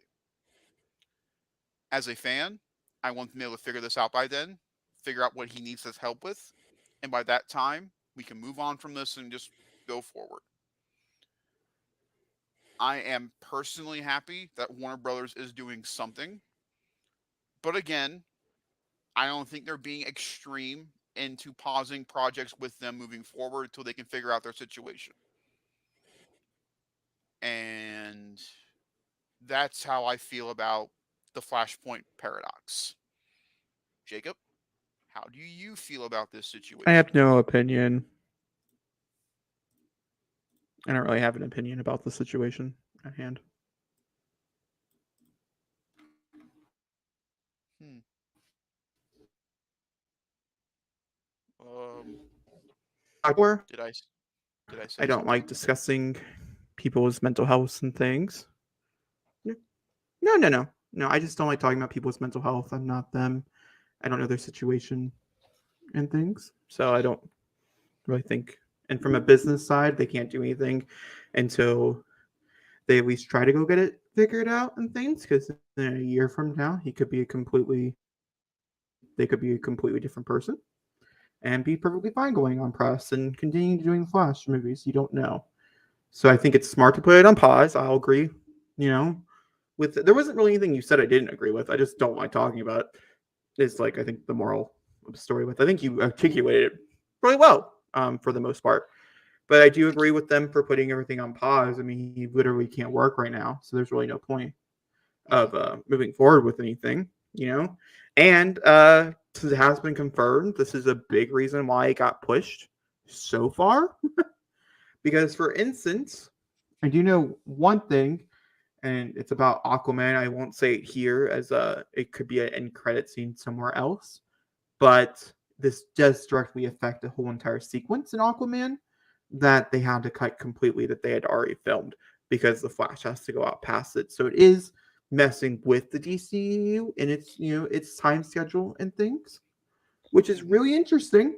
But once again, this has to do with someone's own personal mental health, and I'm not wanting.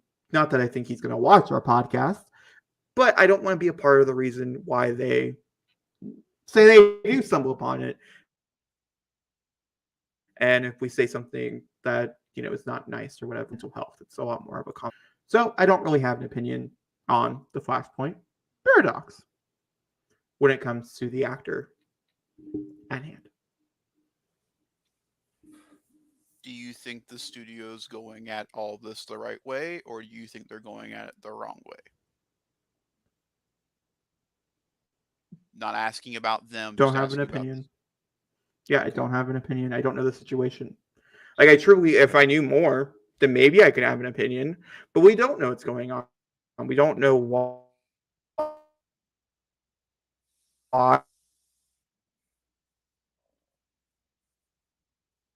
all this shit that can make a difference. Certain is the simple fact that they have had multiple problems on set, and that's it. So putting Okay. things on pause to make sure things get done correctly, and that they are mostly, they go get help and things, I think is the smartest answer. So I guess in a way, I do agree with how the studio's handling it. I think they're doing it in a very careful way. So yeah. All right. But we'll move from that one to a really funny one because to me this is just Okay, Zachary. hilarious. The crow. What? No. I was going to tell you to pick a next one. You jumped to you, So, apparently the crow never dies, but should it? We are now on our, I believe, our fifth actor and our fourth director for this reboot. And let me tell you, I could give two shits about this crow flying. I really could. I think the actor director duo in both Skarsgård and Sanders is a decent combo, but Sanders' track record in the Snow and what's the other movie that he did? Both financially not Ghost in the the Show. strongest bouts. Need I say more? Um, and Skarsgård, whereas he is a profitable actor, he's not the most profitable actor in the world. So where would I see this movie if it comes out? Because I don't think it will. I don't think it's going to happen. But if it did, where I think it would go, I think it'd go to streaming. I think it'd go to a streaming service. I don't think it would hit a theater to save its life because there's no life to save. Because I don't think it should happen. This movie is cursed. It has been cursed since they've been trying to get it made. There is a ancient evil around this film, just stating that no, it shouldn't happen again. That's how I feel about The Crow.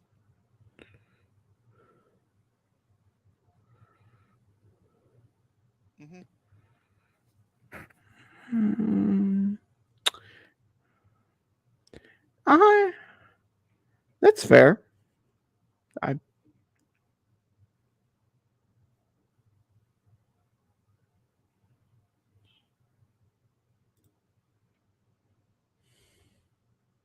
How do you feel about The Crow? Well, I did a little bit of research to see if I can't get any more information for you. Um, I like the writer for it. It's the person who wrote King Richard. Great script writer. So Hmm. that's good. Could be an Oscar contender. I think The Crow has a possibility. I don't think with the director, but the actor for sure. The actor, I don't know if you've ever seen Skarsgård out of this particular Skarsgård. I should be like, there's like 90 of them out of it, but he's a phenomenal actor outside of the thing that made him famous. Hmm. He is. And for a little bit of few extra things, it definitely is supposed to be a theatrical release. Things to take of note of the reasons why I think this is the fact that it will be taking. They're going to start shooting in June, and it's going to take place in Prague and Munich, and the budget is somewhere in the $50 million range, which I think is a little too high for this. But like, I'm not making that decision. I don't know. I think in a way, I don't think I would have hired the director for sure. I would have been like, no, go away, go. We have other people, anybody else. Like, let's go find an indie. I think it could do better. Like that's where I'm at with here right now. Not that his directing has ever been bad. I didn't mind the directing that goes in the show, but it was uninspired. Like it was fine, but it definitely didn't Mhm. help the material. That was bad. Yeah. And Snow White and the Huntsman, it was also bad. But was that Hmm. because the movie was bad, or was because the directing was bad? I think You that's decide. that's your own opinion. Plus, because of things that happened with Snow White and the Huntsman, we all know we're not going to mention here. If you don't know, thank God you weren't living in that era. He's only known for one thing. Yeah. And do you really want your movie to be only known for that one thing? Yeah. You have racism and fucking co-stars. Are that really what you want The Crow to be about? And that's Man, his speaking career of in a nutshell. speaking of racism, I mean, Ghost in the Shell. I mean, That's what I mean. That's what I mean. oh, That's why I said racism. I thought Racism? I thought you meant both of those happened in Snow White and the Huntsman. I'm like, I remember the co-star thing. There was racism in Snow White and the Huntsman too. I'm sure there is. Let's get real here, but no. I'm gonna say no. I don't know. It's been a long But here's a time. better question, Jacob. Should this happen? I don't think so. I also never believed the sequel should have happened. I think movies that had people dying in them on screen, I think forever shouldn't be touched. I think there's an omen It's somewhere in there. it's still the most gnarliest thing for people who've never seen The Crow. When they see that scene, it's still it's still nuts. Because I'm gonna let you guys know right now, I absolutely adore The Crow. That movie is so 90s and so good. And rest in peace, Brandon Lee is phenomenal in that movie. He is so good. And so I hate the fact that they continue to try to make this happen. Because no more than what 3 years ago, it was Jason Momoa going on to do this movie, and they were so close to starting shooting that film, and then for some odd reason, something else happened and it didn't happen. I am telling you, the day before they start shooting this movie this summer in Prague, something will happen. Either the director or the actor, something will happen in their life, and they can't do the movie. And at that point, you put the Crow to bed. I'm telling you, this movie's not going to happen. And I'm trying. I was like, you know what? Maybe maybe what we don't realize is that the Crow, maybe that's what we miss. Maybe it's just like a really well good movie. No, I don't think that's the case.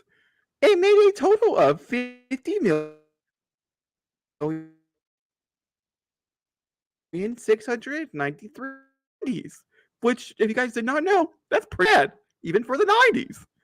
And yeah, for instance, I've never seen a movie only released in one country outside of the US, and that was in Australia, and it only made $98 in Australia. So its worldwide total, or its international total, is only $98. That's it. There's nothing else. That's all you got. There's no And they are all-time persistent on making rankings. this It film. opened. Um. Oh, I'd like to mention that the $98 came from a 2022 re-release in Australia.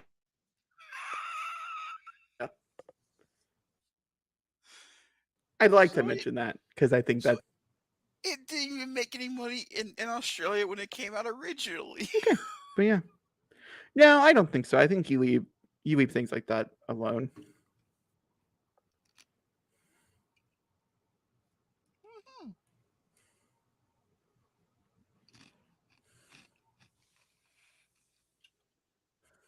Alrighty. Let's Yeah, get this no. out of the way because I can only see this going one way or another. So, Jacob, what do you think about the Moon Shining Bright on Disney Plus? You go first. Okay, that's fair. Okay. I didn't hate it. I didn't love it.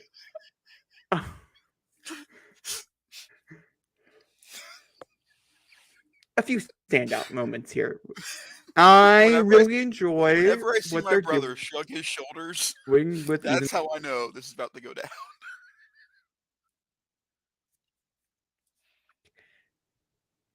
some other things to take of note for sure.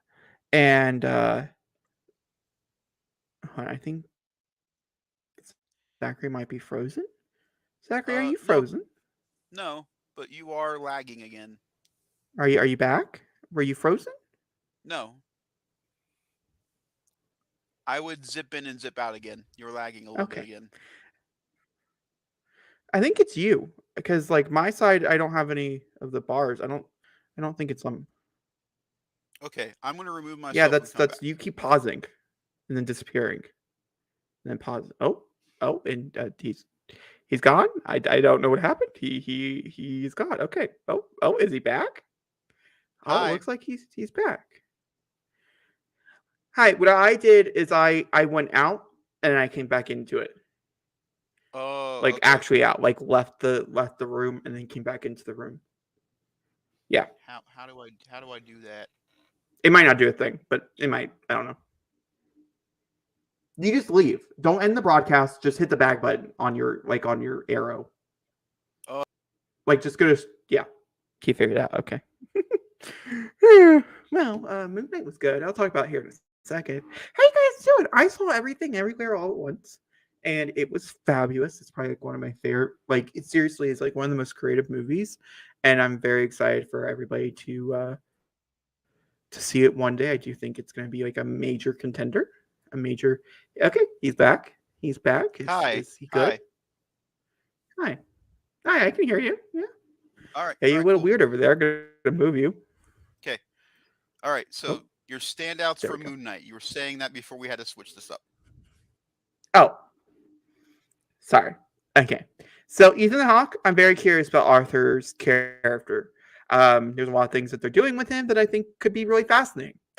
Oscar Isaac is a performer of a lifetime, and thank God he's getting his comeuppance because he deserves it.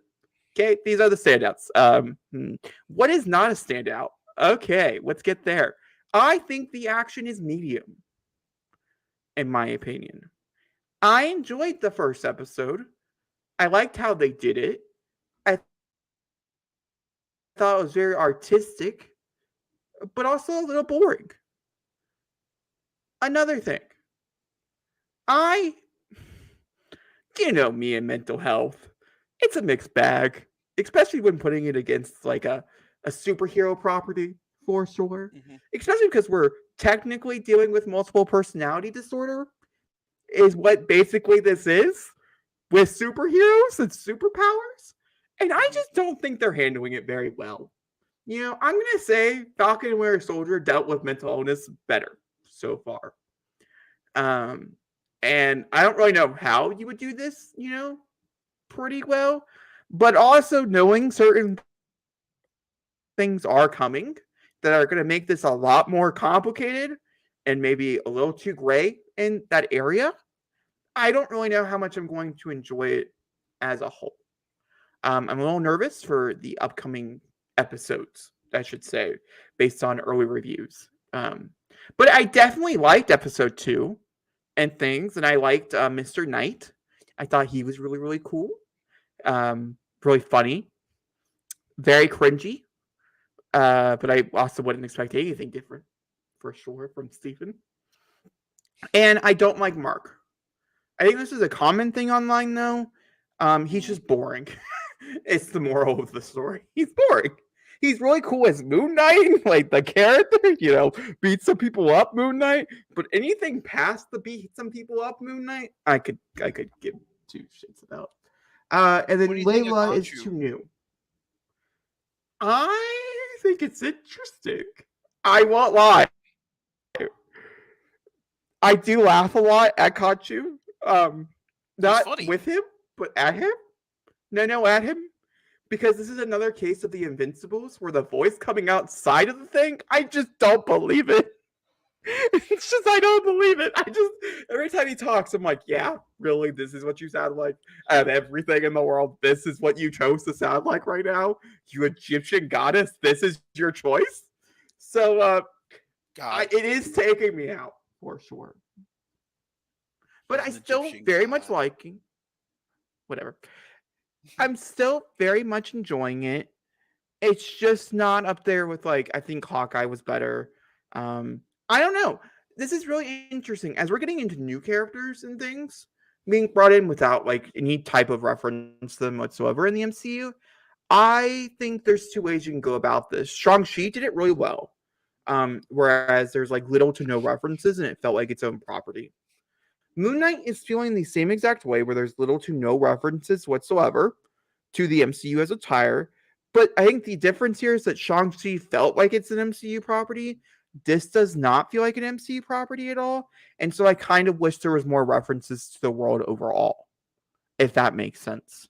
Yeah. I think it would help with the MCU references to being a lot larger. I do like, hey Zachary, I don't know if you know this or not. Did you know that QR codes in Moon Knight give you free comics? Yes. I have the Moon Knight issue #1, or the World of Night issue #1, where Moon Knight's first introduced. Yes, I have that on my phone. I've read it several times. It's very, very Did you good. did you get the second episode's QR code? Not yet. I'll be getting that tomorrow. I'll be going through the episode and getting it. So I Yeah, don't know what the comic is. it's at the when he goes into the bunker for the first time. The It's on the door to the cellar. I don't remember what those things are called. You know what I I'm talking think about. that's a really cool thing that they're doing with it. I think that's really cool. I also enjoy the horror elements. I do like a good horror, and this is definitely doing some peakness over there. And I do enjoy the transformation scenes. I think every transformation scene so far is really cool. I don't enjoy all the VFX work here. I think particularly the monster dogs, whatever they're called, whatever. Jackal. Thank you. Some Egyptian, I'm assuming from Egypt mythology. Um, yeah, no, I think they look pretty bad. If you pause, they look really fine, moving real fast. But as soon as you put a little pause in there, it gets a bit dicey. And because I'm a little afraid because they didn't really film in Egypt at all, like actually like on location, how that's gonna look, and if it's gonna seem very generic. So there's things going forward that I'm nervous about. I've enjoyed the introduction, maybe not as much as I was hoping to, though. It still hasn't lived up to that last trailer, which was like fucking fabulous.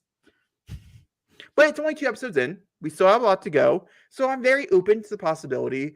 I'm just going to have to start realizing that they're just probably not going to handle the situation that they brought upon with the character of Mark Spector and as Steven, you know, uh, how it's going to work out. Also, how do we feel about having multiple characters with the same name? Like when Doctor Strange and Moon Knight run into each other, or Mr. Knight run into each other, they're gonna look at each other. Hey, is your name Steven? Yeah, my name's Steven. Is your name Steven? Yes, it is. How do we feel about this? They'll just call each other It Doctor makes sense Strange and that Mr. we're gonna be Knight. running into this situation, but how? Yeah, but like having a casual conversation over breakfast. It's How the you whole doing, Martha Mr. Martha Knight? thing. That seems like a come on to me. It's the whole Martha Martha thing.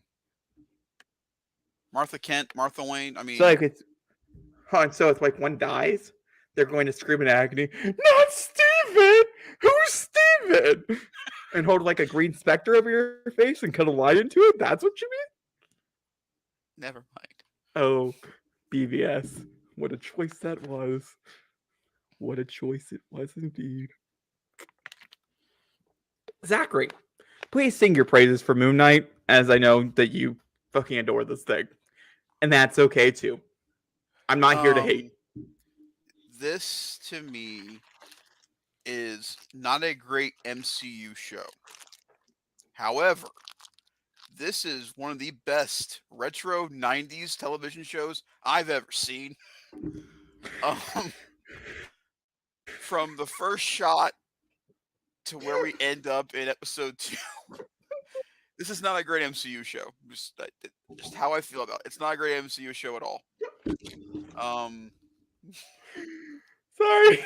It's just a way to open. Also, the funny fact here is it actually doesn't take place in the 90s, so calling it 90s is I mean this in the most almost positive way like a possible. compliment, but also like a hit. You know what I mean? Like you're jabbing No, at no, it, but also like it's a no. There's no compliment. no. There's no jabs. It's a straight compliment. When I watch this show, I feel like next time on Blade should appear.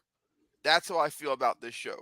This feels like a show that could have easily been the same universe as Wesley Snipes' Blade. And that is a compliment and a half.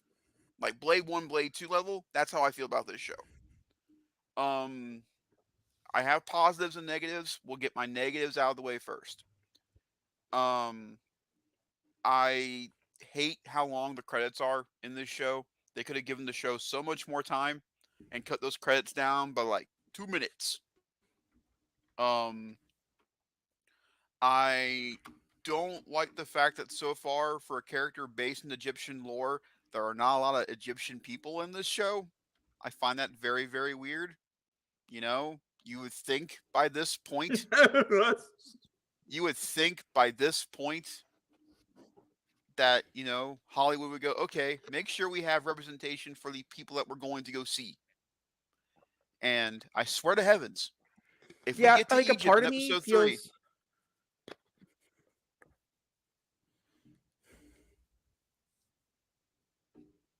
yes. it's just oh, sorry.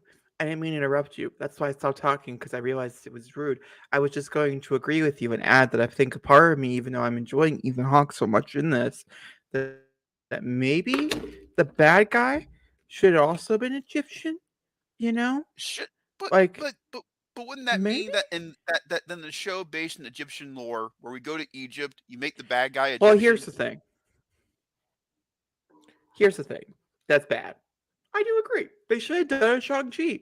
Had, I don't know, Oscar Isaac's role also be someone who is, Egyptian as well. Not from the country that's literally trying, that is like a pope, like going against Egypt, which is what he's actually from, which is just fascinating all on its own, but that's a different whole entire point here. They also took out all the Jewish aspects, which is why Moon Knight got so popular. So I thought that's really interesting as well, because like it's part of the reason why Stephen, whatever his last name is, Grant. Knight, is that what's, I don't remember what, Grant, um, got so popular was because he was a Jewish. He's like one of the first Jewish Marvel characters, like heroes, and they like stripped that almost entirely from the television show. Even though Oscar Isaac is actually Jewish in real life, and so that's why I thought they would hire him, was for that representation. And Fun fact, no, if fun that's fact, interesting. the scenes between Steven and Mark, Steven is played by Oscar Isaac. Mark Spector is played by Oscar Isaac's brother, Yep, which is why the mirror as stuff a works so well stand-in. because they Yep, almost look which is very really similar. cool. Yeah, which I like. Um, Sorry for interrupting you. You can no, you're continue on. fine. That's my only negative with the credits. The rest of this is going to be what Jacob said. I love this show so much, and what I love about this show so much is that I don't know anything about this character. I don't have any context going into this show. I don't have any like agendas going into this show, knowing anything about these characters. So therefore, I'm learning about these characters through this show. And I watch the Campia podcast every week, and there is a person on there named Robert Meyer Burnett who loves this character, and I learn more and more about him through him constantly. And I disagree on the multiple personality disorder thing. I think they are treating this not great, but I think they're doing it better than most things I've seen try to deal with it before. They make it terrifying, and that's how somebody in that situation would feel. That entire first episode scares you because of how quickly Stephen can go from standing there with a ring of people around him to him waking up wondering why his hand's so bloody and a bunch of people around him are dead. And that's the scariest thing about multiple personality disorder. You can start out with one thing and then end up in a whole other situation and go revert back and have no idea how you got there. So the paranoia of having this disorder is, I think, to me, is very well done, especially in the first episode. Um Whereas the first episode was light on comedy, episode 2 really delved into the comedy aspect of Stephen Grant, and there are some funny moments in episode 1, but I think I think episode episode 2 one I laughed a lot more in than I episode laughed a lot two. more in episode 2. Episode two made me Um cringe a lot more. but that's why I liked it. I think it's a Um mixed bag for me personally, but I respect it. I respect that. this is one of my favorite villains that the MCU has brought to us, from his introduction with Glass in the shoes. I mean, how the hell does a show start off with glass and shoes? I knew And from not that have bloody moment. footprints. I knew from that moment that this show was going to be nuts. and boy was I correct. I absolutely love Conchu. Um, he is that '90s thematic character in the background telling our hero what to do and what not to do. But he's also a right prick, and I love it. Um, to me, Mark is your generic MCU hero. He is your typical, ripped, hero trying to do the right thing for right reason. But to me, the best character in this show is Stephen Grant because you love the guy, you feel for him. The scene at the steakhouse is so sad, and they do it so well. And Oscar Isaac in this show needs the credit that he deserves. He is so good in this. He is able to flip between Steven and Mark like that. It's incredible how he does it. And I agree with you. I think the transformations from Mark into Moon Knight are captivating. You're engrossed as soon as Moon Knight shows up on screen.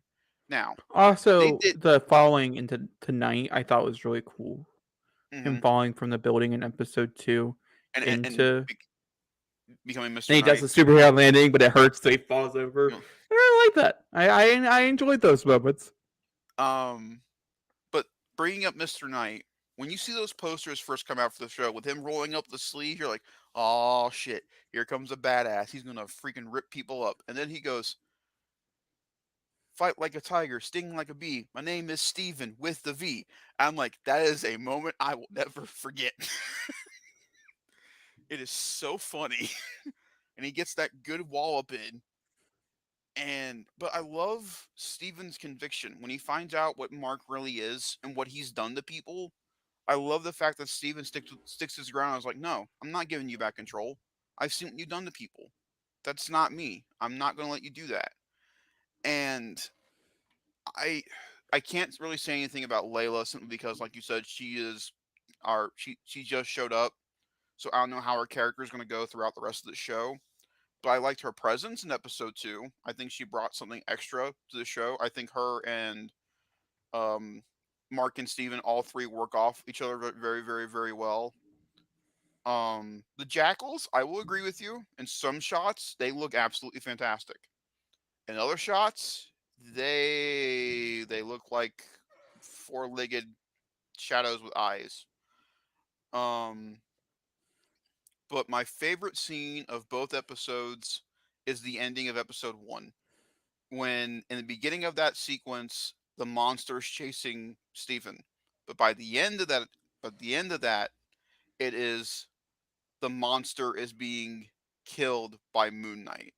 So it reflects, much like the mirrors in the show, it reflects the monster chasing and then the monster getting its kill. It shows that the supernatural are terrified of Moon Knight. They know what he will do to them when he is captured.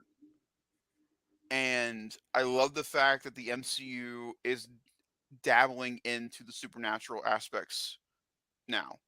And that means when we get to Blade, when we get to the Black Knight, and when we get to eventually Ghost Rider and that kind of things, they won't feel out of place anymore. Because of this show, they will feel natural within the MCU. And, of all of the major aspects going for the MCU, the supernatural to me was going to be, I think, the hardest one to do. But why I think this show has done so well is establish what the supernatural are within the MCU. Regular humans don't see it. You have to be terrified of it in order to see what's going on. And that will bring in for Ghost Rider. Like, will people not see Ghost Rider when he's in Ghost Rider form because they don't see him as a nightmare? They don't see him, that kind of thing, and how that's going to affect like Blade. How will he look within the world of the MC? Like, how will people perceive Blade when they see him walking around during daylight? Will he just be a normal person? And then at night when he goes hunting, or a day when he goes hunting, people don't recognize him as a vampire, that kind of thing. I think it's fascinating that they're establishing this. Um, I think the action is decent.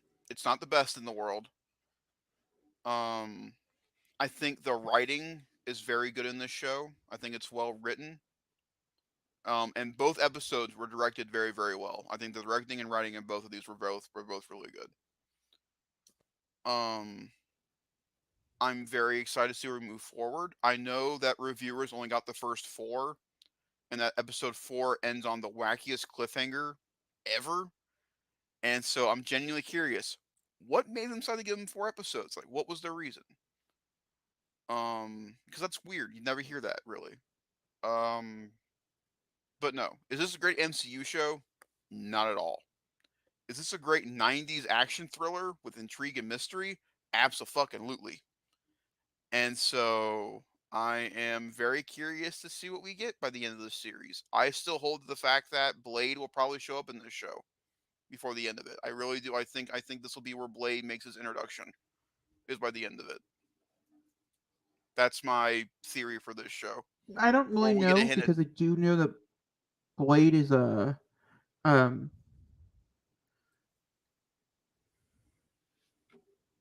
I don't know because I know some things about the Blade movie and how the structure of that's going to be and things. mhm. So I don't. I would be curious. I don't know though. My other one is I think maybe Ghost Rider could show up in this as well. Like they like we see like You know Johnny for the the first time, or that kind of thing. I don't know. I would say the biggest one, if any character is going to show up, is it's going to be Wolf by midnight, um, which has been rumored for a long time now, Well, we know to we're be a getting part a of this. Halloween special next year. But because I don't know, maybe it's a part of like one of the big things. Oh, I didn't know that. And 2023 for October, we're getting a Werewolf by Night Halloween special.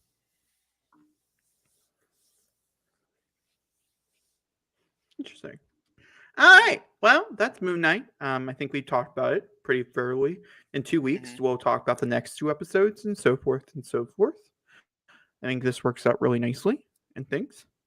I wanted to very quickly jump into this storyline What the what? right here, which is a new headline that I added. And Which is this why was it looks like just you can actually announced read an it properly. hour ago at midnight.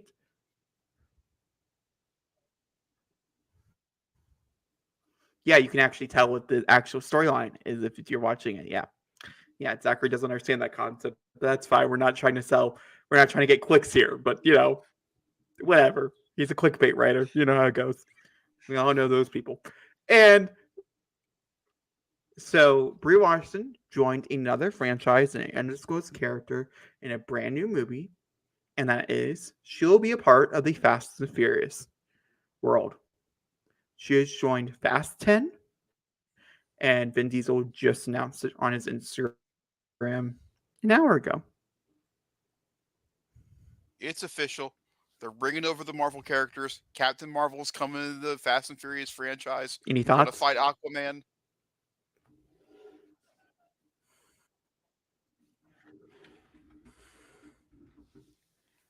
I think I'm lagging now.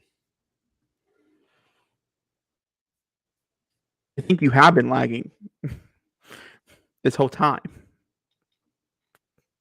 But it is really interesting though, because in this one, in Fast 10, we're gonna have Brie Larson and Jason Momoa both in the movie.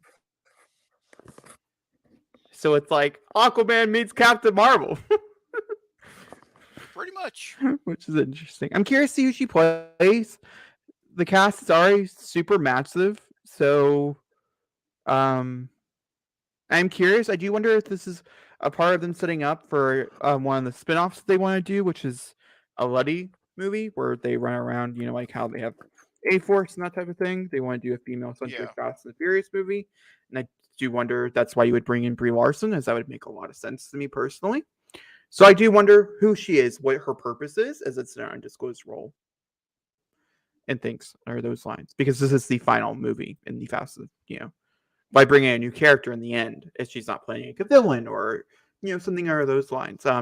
It could also be that they're trying to move forward, and maybe she's part of like a jump ahead, and that she'll be a part of the ending if they do like a flash forward or something along those lines to move on to new characters, and maybe she's taking over part of the franchise. There's a lot of possibilities here, so I'm curious to see what it is. It's very exciting. Hmm. Fast I 10 agree. comes out next year, so we will see relatively soon. Yes, we You will. know, I think it's like in May or June. They keep moving it around. It keeps jumping release dates. It's only within the 4 week span, but it does keep jumping. I I think it's don't believe we're June. gonna have time to talk about trailers. It might be June. I don't know, Zachary. I don't think we're gonna have time to talk about trailers or the merger.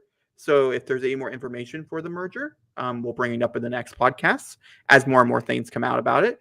But I do want to mention this last one. Do you want to talk about random shit for 10 minutes first? Or do you want to jump over Uh, to it? sure, we'll do this one.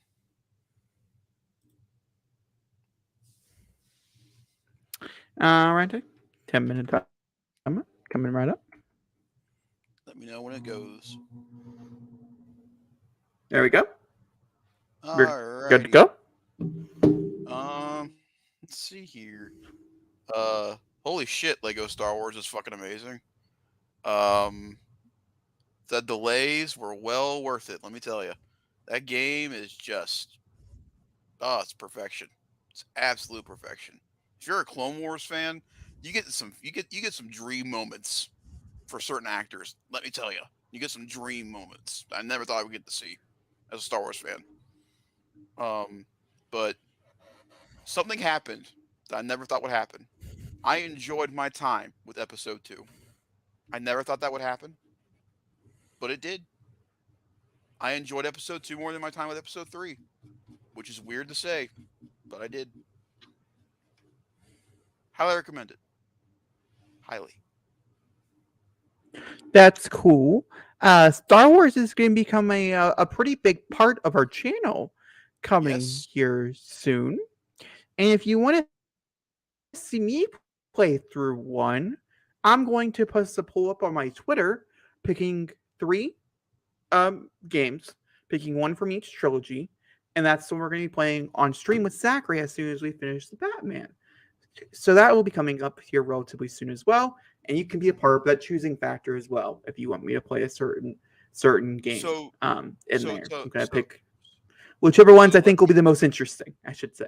well, to let people know, when you start the game, you can either choose Episode 1 first, Episode 4 first, or Episode 7 first. The only way to click on the other ones is if you unlock the next episode of beating Episode 1. So we'll either start with the beginning of the saga, the middle of it, or the end of it, depending on where you guys want to go.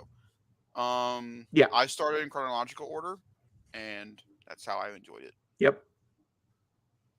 I'm so curious to get to 7 though, because after 7, because like I've played all Yeah, Lego we'll games. see. I'm going to let Twitter decide. Yeah, like it'll be a whole new experience when I get to the Last Jedi and Rise of Skywalker. Because I've played now Lego games 1 through 7. What's 8 gonna be? You know, like how are they gonna make that any better than it is? It's gonna be interesting. What about you, buddy? What's been going on with you?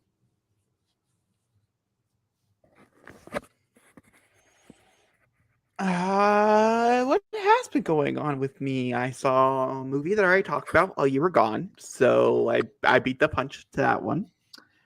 I do think it's probably my favorite movie of the year, and I need to see it again. But it has a possibility of being like one of my favorite movies I've ever seen, which is just so crazy. But I think family dramas will do that to you. You know what I mean? And you put multiverse that's so well done, like VFX wise. Oh my god, there's moments that are just. It's real interesting. I do kind of agree with Dad. I don't know why it's rated R. There's a few F words, and that's about it. Oh wait, never mind. I take that completely back. Yeah, it's rated R. Yeah, never mind. I Isn't had to it remember. violent? Okay. No, it's not really that violent. Huh. You would think with having Michelle, No, there's Yeoh, not you a think it'd be more lot of violent. blood or anything in the Huh. movie. There's a few scenes. Yeah, it's not as violent as one would predict. It's actually much more for the for other categories, I should say. But I don't know. I'm so excited to see it again and things, and like I'm half tempted to be like, should I go see this on Thursday with the ambulance instead of Morbius? Like that's where I'm at right now. Like, how important is Morbius for me to see in theaters? So, Not very. but yeah, I'm quite excited. I don't really know what else is there to talk about though. Um. Hmm. We're both really excited for the Northman. Oh, are you kidding me? I'm super stoked for that movie. That movie's gonna be so freaking good. Yeah, I'm gonna talk to you here soon. To figure out when you know some dates and things for the week it comes out. Because I think you guys are gonna come down here to see it because you guys are not getting it in IMAX, but we'll have it in XD. So I think Dad will probably want to see it in XD. So, but I'm not sure. I think that's pretty much it. So we'll have to wait and see. But it's very exciting. Hmm. Pretty much all I got on my radar for the time being. All right, do you want to move on? Sure. Now on a random shit? That's okay. All right. Okay, well, let's move.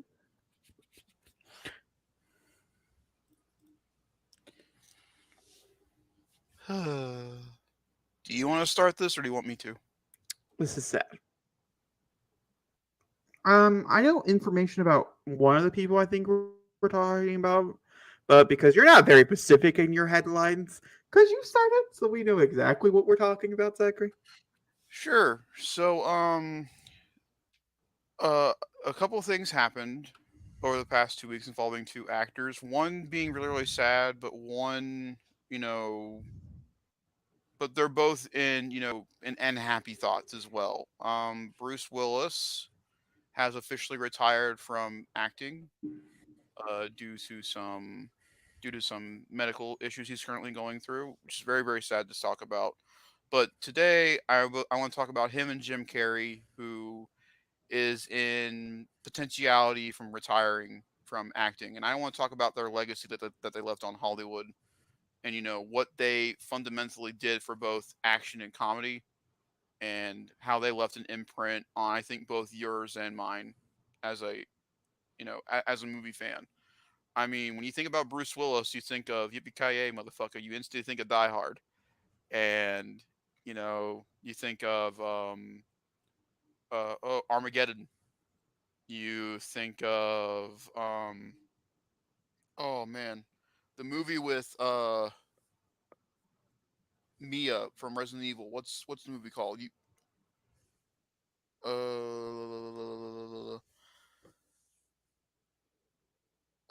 she plays the main. She plays the Oh main my lead. god! I know exactly what you're talking about. Yeah, hold on. Uh, I just totally forgot that was a movie. Let me tell you. Also we have The Sixth Sense, which is what's popping yes. up when I type in Bruce Willis. For movies, The Fifth Element Thank you. is the Fifth one that Element. you're. Pulp Fiction, Pulp Fiction. Oh, he's so good in Pulp Fiction. Um, the Unbreakable trilogy. yes. Unbreakable is one of the best superhero movies ever made.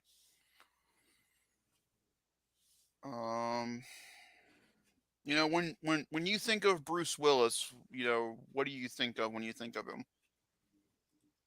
Me personally, Yeah. I probably think of Die Hard, Mhm. The Sixth Sense, and Red. Ooh, Red's a good choice. Red's a great movie. Those are probably the three that I think of the most. And then, um, yeah, that's probably the three that I think of the most. Obviously, he's also, I think of Friends. He had a great cameo in Oh, Friends. his Uh, arc in Friends is great. but he was also a part of like other really popular television shows as well that a lot of people that we wouldn't know him from, but a lot of people would know him Yeah. from, such as Moonlighting, Miami Vice, and that type of thing. Like he was a very big TV actor when he first started in Mhm. Hollywood. So Also, yeah, I think there's a lot of kudos things. kudos to the Razzies for renouncing his award and taking that all away from him. I think that was a really smart move on their behalf. Um, it's just it's I'm sad to know that he's no longer going to be doing movies because I looked even those VOD movies. I still look forward to seeing what he'd be doing. You know, like I always look for those trailers to go. So what kind of shenanigans is Bruce Willis getting into this time? Okay, cool. I'll see it maybe. Not, yeah, not all of them are good, but I have seen a few of them that have come out here in the past year or so, and They haven't been. they're They fine. haven't been. Yeah, that one original Sin or Crimson Sin, the one where he's in the spacesuit. I thought that one was pretty good. Yeah, I thought they were Now fine. Now, the other guy, I know more about his filmography than Bruce Willis, and that would be Jim Carrey. Well, hold on, You can before we ask move Jim. on to Jim Oh, let's keep Carrey, going. which we should move on to Jim Carrey, I do want to talk about what he has, That's fine. because I don't think a lot of people know what the disease is and what the disease does, as it is something that's not very common. It doesn't happen to a lot of people, but it can happen. Hmm. He has aphasia, I think is how you pronounce it. Aphasia, yeah. Something or under those lines. And that means that he can no longer read words. And he can no longer talk, essentially. You can't have conversations with him anymore. Hasn't fully taken effect yet, which is part of the reason why he's been working nonstop, which is just really, really sad because he's not being able to read scripts anymore. He can't read what they say. And it ruins the entire part of your brain that is a part of talking. Basically, conversations are obsolete. You can't really understand. And which is, I'd say, extremely freaking scary. Like, That'd I be think I'd rather have terrifying. cancer. You know what I Yeah, mean? it's So terrifying. I just wanted to mention it just in case, type of thing. It's also really sad because he had no intentions of announcing why he was retiring or anything Hmm. under those lines. And the circumstances about why he's retiring, the reason why he announced that he's retiring, and all this other stuff is just really, really sad. It's just overall just a sad situation Hmm. for a very talented actor that a lot of people have been making fun of for the past few years because of these really bad movies, B movie action flicks that now you know why you kind of feel like shit. Yeah, you do. I mean, I think an actor has to work. Yeah, I never like, yeah, I the know. movie wasn't great, but I know. like I I have. understand why. I. I mean, I made the biggest laughs when they announced the Razzies when his thing got announced, and I feel like a right prick for doing that now. But you didn't know. So like, it's a mix it's a really hard situation, but Yeah. yeah. All right, let's move on to Jim Carrey, which is obviously not a very it's not really a sad situation. It's a sad No. situation, but it's a different type of. I love what he said in that, I've done enough. I am enough. And I love the fact that, in his life he doesn't feel like he needs acting anymore. He's finally at that place of where, I'm content. I'm good. I did what I needed to do. I got enough riches to hold me over till I move on to the next life. And, I've done what I wanted to do. And if Sonic the Hedgehog is the way he goes out as classic Jim Carrey, let me tell you, that's a hell of a way to end your career. I mean, this man has done, you know, from my youth to now, he has charmed, made me laugh, made me cry, or gotten some kind of emotion out of me since I was a kid. From Ace Ventura, Eternal Sunshine of the Spotless Mind, which is one of the best movies ever.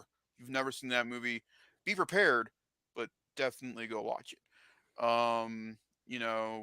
The Mask, which is one of my favorite comedies of all time. I instantly go because they butchered it with that son of a mask piece of shit. God. Um, but yeah, I always think of the original Mask. Liar Liar has got so many great quotes from that movie. Dumb and Dumber. Um, Batman Forever. Um, his show on Showtime. I forget what the show was called, but that was really good. The Truman Show. Bruce Almighty. I can go on and on and on and on and on about Kick Ass too. He's great in Kick Ass too. I can go on and on about Jim Carrey. It's in living color. If you've never seen his fire marshal skits, look them up. They are absolutely hysterical. Look up the one in the hospital. It's so funny. Um, Yes, man. yes, man. How the That's Grinch Stole Christmas. I don't know how you missed How the Grinch the Stole Grinch Stole Christmas, Zachary, Christmas. but you did. I mean, he is the Grinch. No one else can be the Grinch. He is the Grinch. That's very true. Um, He was one of the first actors to do a very gay movie with "I Love You, Philip Morris." that's a wasn't great movie. wasn't really well received, but he was one of the first people to allow if it did bad, if it hurt his career, he was okay with that. Which I think that says a lot about him personally and things. For that, because that's one of the only comedies that we truly have that is very much like it. And in my opinion, as I have seen it, it's not like I don't think it's extremely homophobic or anything. I don't think any jokes were towards gay people directly or anything like that, which is it's a very big feat because that's what it could have been. So Hmm. yeah. It's like Bruno. It's the best way to describe it. And Bruno itself is a bit questionable. Yeah. But I think that's a pretty good comparison in that regard of how overt the characters were for that one. How about you, Jake? How do you feel about Jim Carrey? Jim Carrey and I have an interesting relationship. I think I enjoy him better when he's under makeup.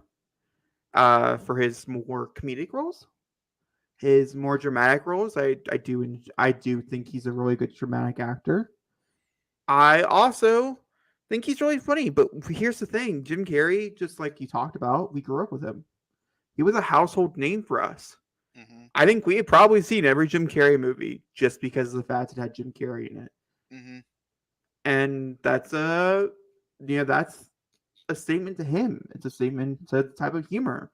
Part of the reason why I'm not a huge fan of slapstick comedy, but you're a huge fan of slapstick comedy, and he's a very big reason why you're a big fan of slapstick comedy. Really Hmm. derpy, dumb humor. It's Jim Carrey in a nutshell. I personally feel like he's too much in Sonic, Hmm. but I do think it is true to form. And I do think it's kind of sad. I've not seen Sonic 2, so I can't tell you how he is there. I've heard mixed things personally from his performance or his role or the writing, I should say, of the role. But I think it's something kind of interesting to ending on it, him ending his career somewhere around here, because the simple fact that it was like a full circle. He Hmm. started off doing nothing but slapstick comedy that's like really, really stupid, which is what I would count as Sonic, and ending it the same way. And so it's like almost an entire full circle, which I think is really, it's really cool. I think it's sad that he's never truly got the recognition for what he did. It's insane. In the entirety of his career, he was nominated for an Oscar, I think, for Eternal Spotlight of Eternal Sunshine Spotless Mind, but he's Nope. never won one. He's never been nominated for an Oscar. He was nominated for a Primetime Emmy for an outstanding documentary that he did. And then, well, very quick, the only other big one. He has been nominated for 7 Golden Globes and one for two. The Truman Show and The Man on the Moon. There's obviously other bigger ones out there, but these are the ones that, if you're ranking your Hollywood career, it's basically where to go.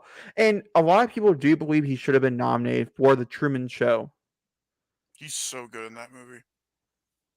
but he was not. He wasn't nominated for Eternal Sunshine or Which is How the Grinch Stole insane. Christmas, um, or The Mask or Liar Liar. These are ones that he was nominated for other things for, but he never got the Oscar I think for recognition, all of which is those, really I think sad to because there's me, go on. no. That's all I was gonna say. It is sad because I think both The Grinch, The Truman Show, and Eternal Sunshine of Spotless Mind are all three, in my opinion, Oscar level performances. He gives his all in that Grinch movie, and then some.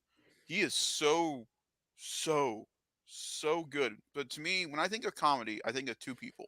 I think of Robin Williams and I think of Jim Carrey. Those are the two people that I instantly go to every time because of how much joy both of these men have given to me in my life. And, we lost one, and I'm so glad we still have him. But the best part is I can still go back and watch my favorite moments of both of their careers.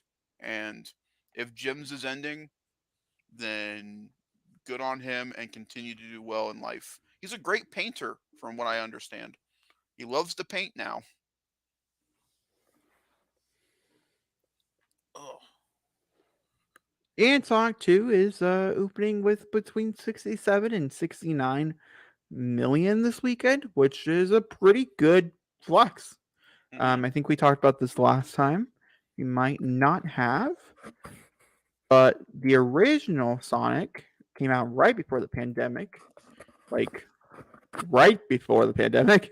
hmm It only played for a few weeks before having to be pulled, and it opened with a grand total of 58 million. So it just has to be 58 to see that there is gross in the, in that particular medium. That the pandemic and the few years that's been off. If a movie opens lower than its predecessor, that normally means that it did not grow, that it hmm did not, its a range did not get widening. The big things for Sonic 2, we need to see the domestic get higher than 148 million hmm and the international get much higher than 170. Sonic 2 needs to become a very big international hit. The sequel needs to make upwards of like $500 million, in my opinion, to really show that it has truly grown, Yeah. since it's been off. And it's looking like it possibly could be. And it does have a little bit of time before anything truly big comes out to kind of, give it a contender. That is not until the the same week that the Northman comes out. We have the Yeah. Bad Guys. That's the only other kids movie that comes out in April. It's the Bad Guys, and it's getting really well reviewed. So it could be a sleeper hit, Yeah. since a lot of people are not talking about specifically that film. So yeah, I'm really happy for him. I think this is a good way. Everybody always recommends ending your career on a high, not on a low. hmm And I'd say Sonic 2, no matter what, is It's a a high. high. Now, it did already get announced to have a Sonic 3, and depending on how well this does overall, we'll see if he would return for that. Or we had not seen the movie, if he can return for that, depending on how the movie goes. I know at the red carpet for Sonic 2, the directors were asked whether or not if Sonic 3 does happen, would they recast the role of Dr. Robotnik if Jim Carrey does end up retiring? And they said no, we would not change the actor, we would not change who plays Robotnik, we would just move on to another character at that point. But again, neither of us have seen Sonic the Hedgehog 2, so we don't know where that story would lead if Robotnik did not come back for the third. Come Exactly. on, come on, Shadow. Come on, Shadow. Shadow. Ambulance is going to open real small. Yeah, well, the bay can only bay so hard. It's true, especially when it's getting known for the movie with the shitty VFX. And Who it the doesn't fuck's help. this? And it doesn't help that Michael Bay has said his VFX in this movie are shitty. He's not helping his situation anymore. Alrighty. Well, before we jump into our final two categories, we won't see you guys until the last week. So I want to very quickly run through some new movies that are coming to theaters. And I kind of want to do this at the end of every podcast, just so people know, in case you want to check out some stuff before we see you again. hmm By the time we see you again, we would have already seen The Northman, which is really, really exciting.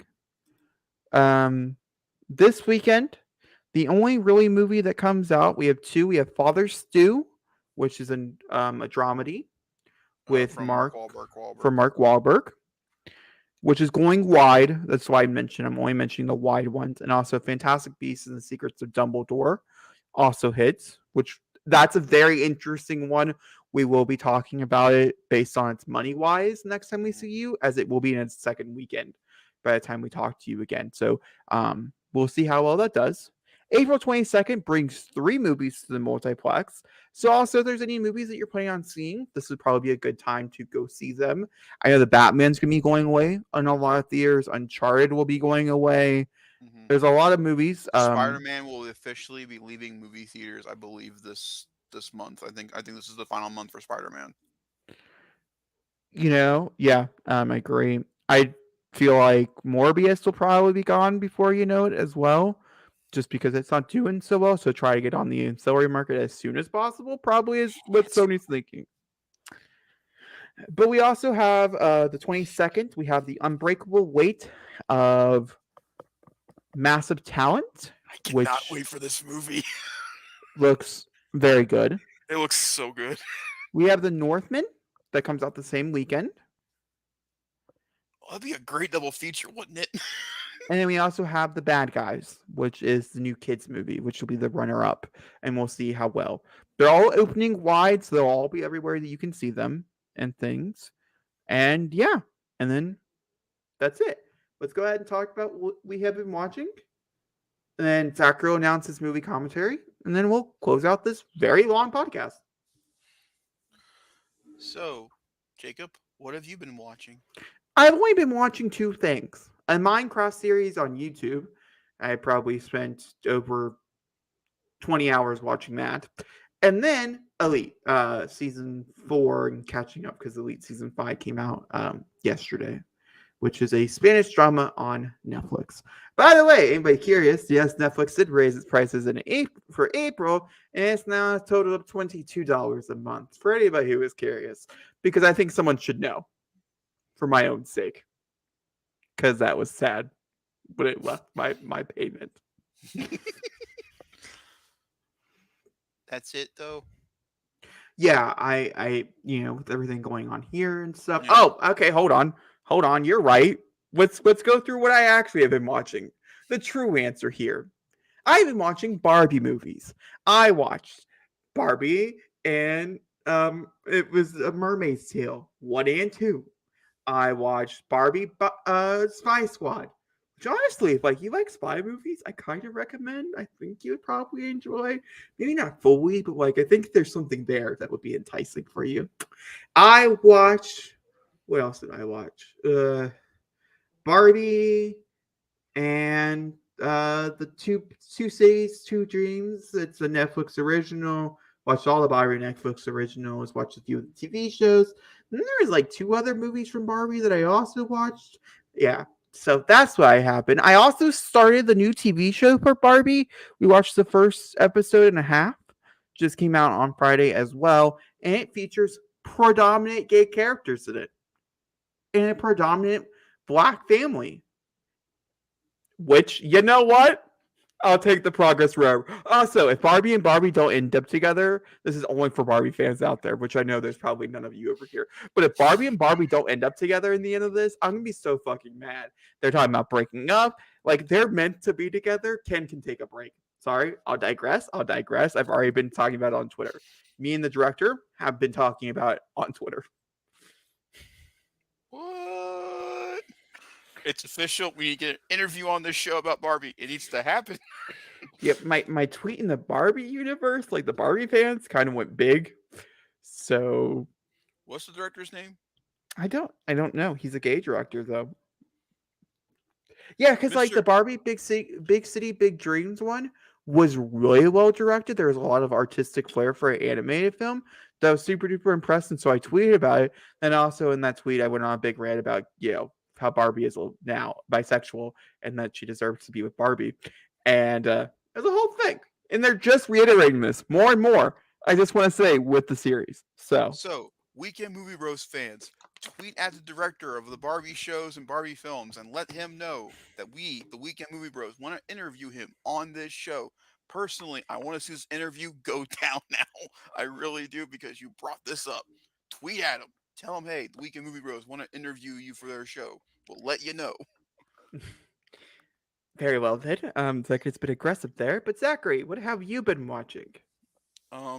Just a simple word, Star Wars. Um, I rewatched the Oh, I rewatched the entire the ending 4 episodes again of the Clone Wars because that's just a movie. It's a beautiful film. Highly recommend it to anybody. It's a great 4-part finale to any show Yeah, I ever. have to agree. The four It's episodes is so good. it's so The it's rest on of it, another level. It's yeah. on another level. Um, let's see. I rewatched Bad Batch because that show is fantastic, and if you've never seen it before, and if you're a clone person, I recommend that show. Movie trivia Schmodown. Again, I recommended it last podcast. Recommended it again. If you like movie trivia, you like wrestling, highly recommend it. Every Friday, Friday Night Titans. What's going to happen next Friday? I don't know, but I'm excited to watch it. Um, let's see. Um, Finish Justified. That's one of the best modern westerns ever made. Stand by that. And yeah, pretty much it. All Lots of right, Demon Hunter too. all right. So here's the thin moment I think Jacob's been either waiting for or loathing. He has been waiting to hear this word, and you know what? He's going to be happy with this word. Our movie commentary for April from me will be the 1990 film Teenage Mutant Ninja Turtles. I'm You um gave 2 weeks to think about it, and I thought about it. We have I'm seen the s- Batman together. We have. I'm still going to make two thumbnails. Um, Jacob because does not want this. there's still that I off have never, chance. I have never seen him get so on me like, "Hey, man, but that's gonna be on there," and I'm like, but turtles." There's still the off chance, of him changing his mind, which is that's real good. Which I'm sure he will, and as he should. I And never say a word to so, you about you any of your know, commentaries. You're gonna watch Ninja Turtles, and you're gonna be happy about it. That's all there is to it. oh, never mind. It doesn't matter. Why? Well, it's gonna be Ninja Turtles. That's just what we're gonna watch. I'll get some pizza. That will be No, my why, big Jacob? Why? because the Batman does not come on HBO Max until April 19th, which is What a have I been Tuesday. telling you? Which is a Tuesday. So How, Jacob? Out of curiosity, how long have I been telling you the Batman will be on HBO Max April 19th? How long have I been telling you this? not very. But how? But long enough for you to get the picture that it's going to be turtles. You know. You know. You know. You know, be happy it's not TMNT 2 or TMNT 3. Be happy it's the original. Eh, no. Um, I just want to let everybody know that it's on HBO Max and on Netflix. Yes. So thank God I'm not gonna have to rent this shit. That's my opinion. He thinks we're going into another Batman and Robin situation. We're not. It's a great I movie. I I am going into another Batman and Robin situation, but that's fine. No, you're There's not. This is that's a great okay. movie. I know I am, and you know what? I respect that choice because I know How many people do you watch like this movie? I Not don't a lot. know because here's the thing. I literally have had no. I don't like it, Zachary. Move on. It scares me. It's a horror film. We're watching a fucking horror film again. Hey, at least you don't have to make one thumbnail. Whatever. Okay. Could you do a fucking outro, please? Make sure to like, rate, subscribe. Thanks for being on this adventure with us tonight. We'll be back in the next 2 weeks for the next film, and we'll see you guys for the 1990s Teenage Mutant Ninja Turtles movie commentary on the channel. We'll see you then. Da, da, da, da, da, da, da, da,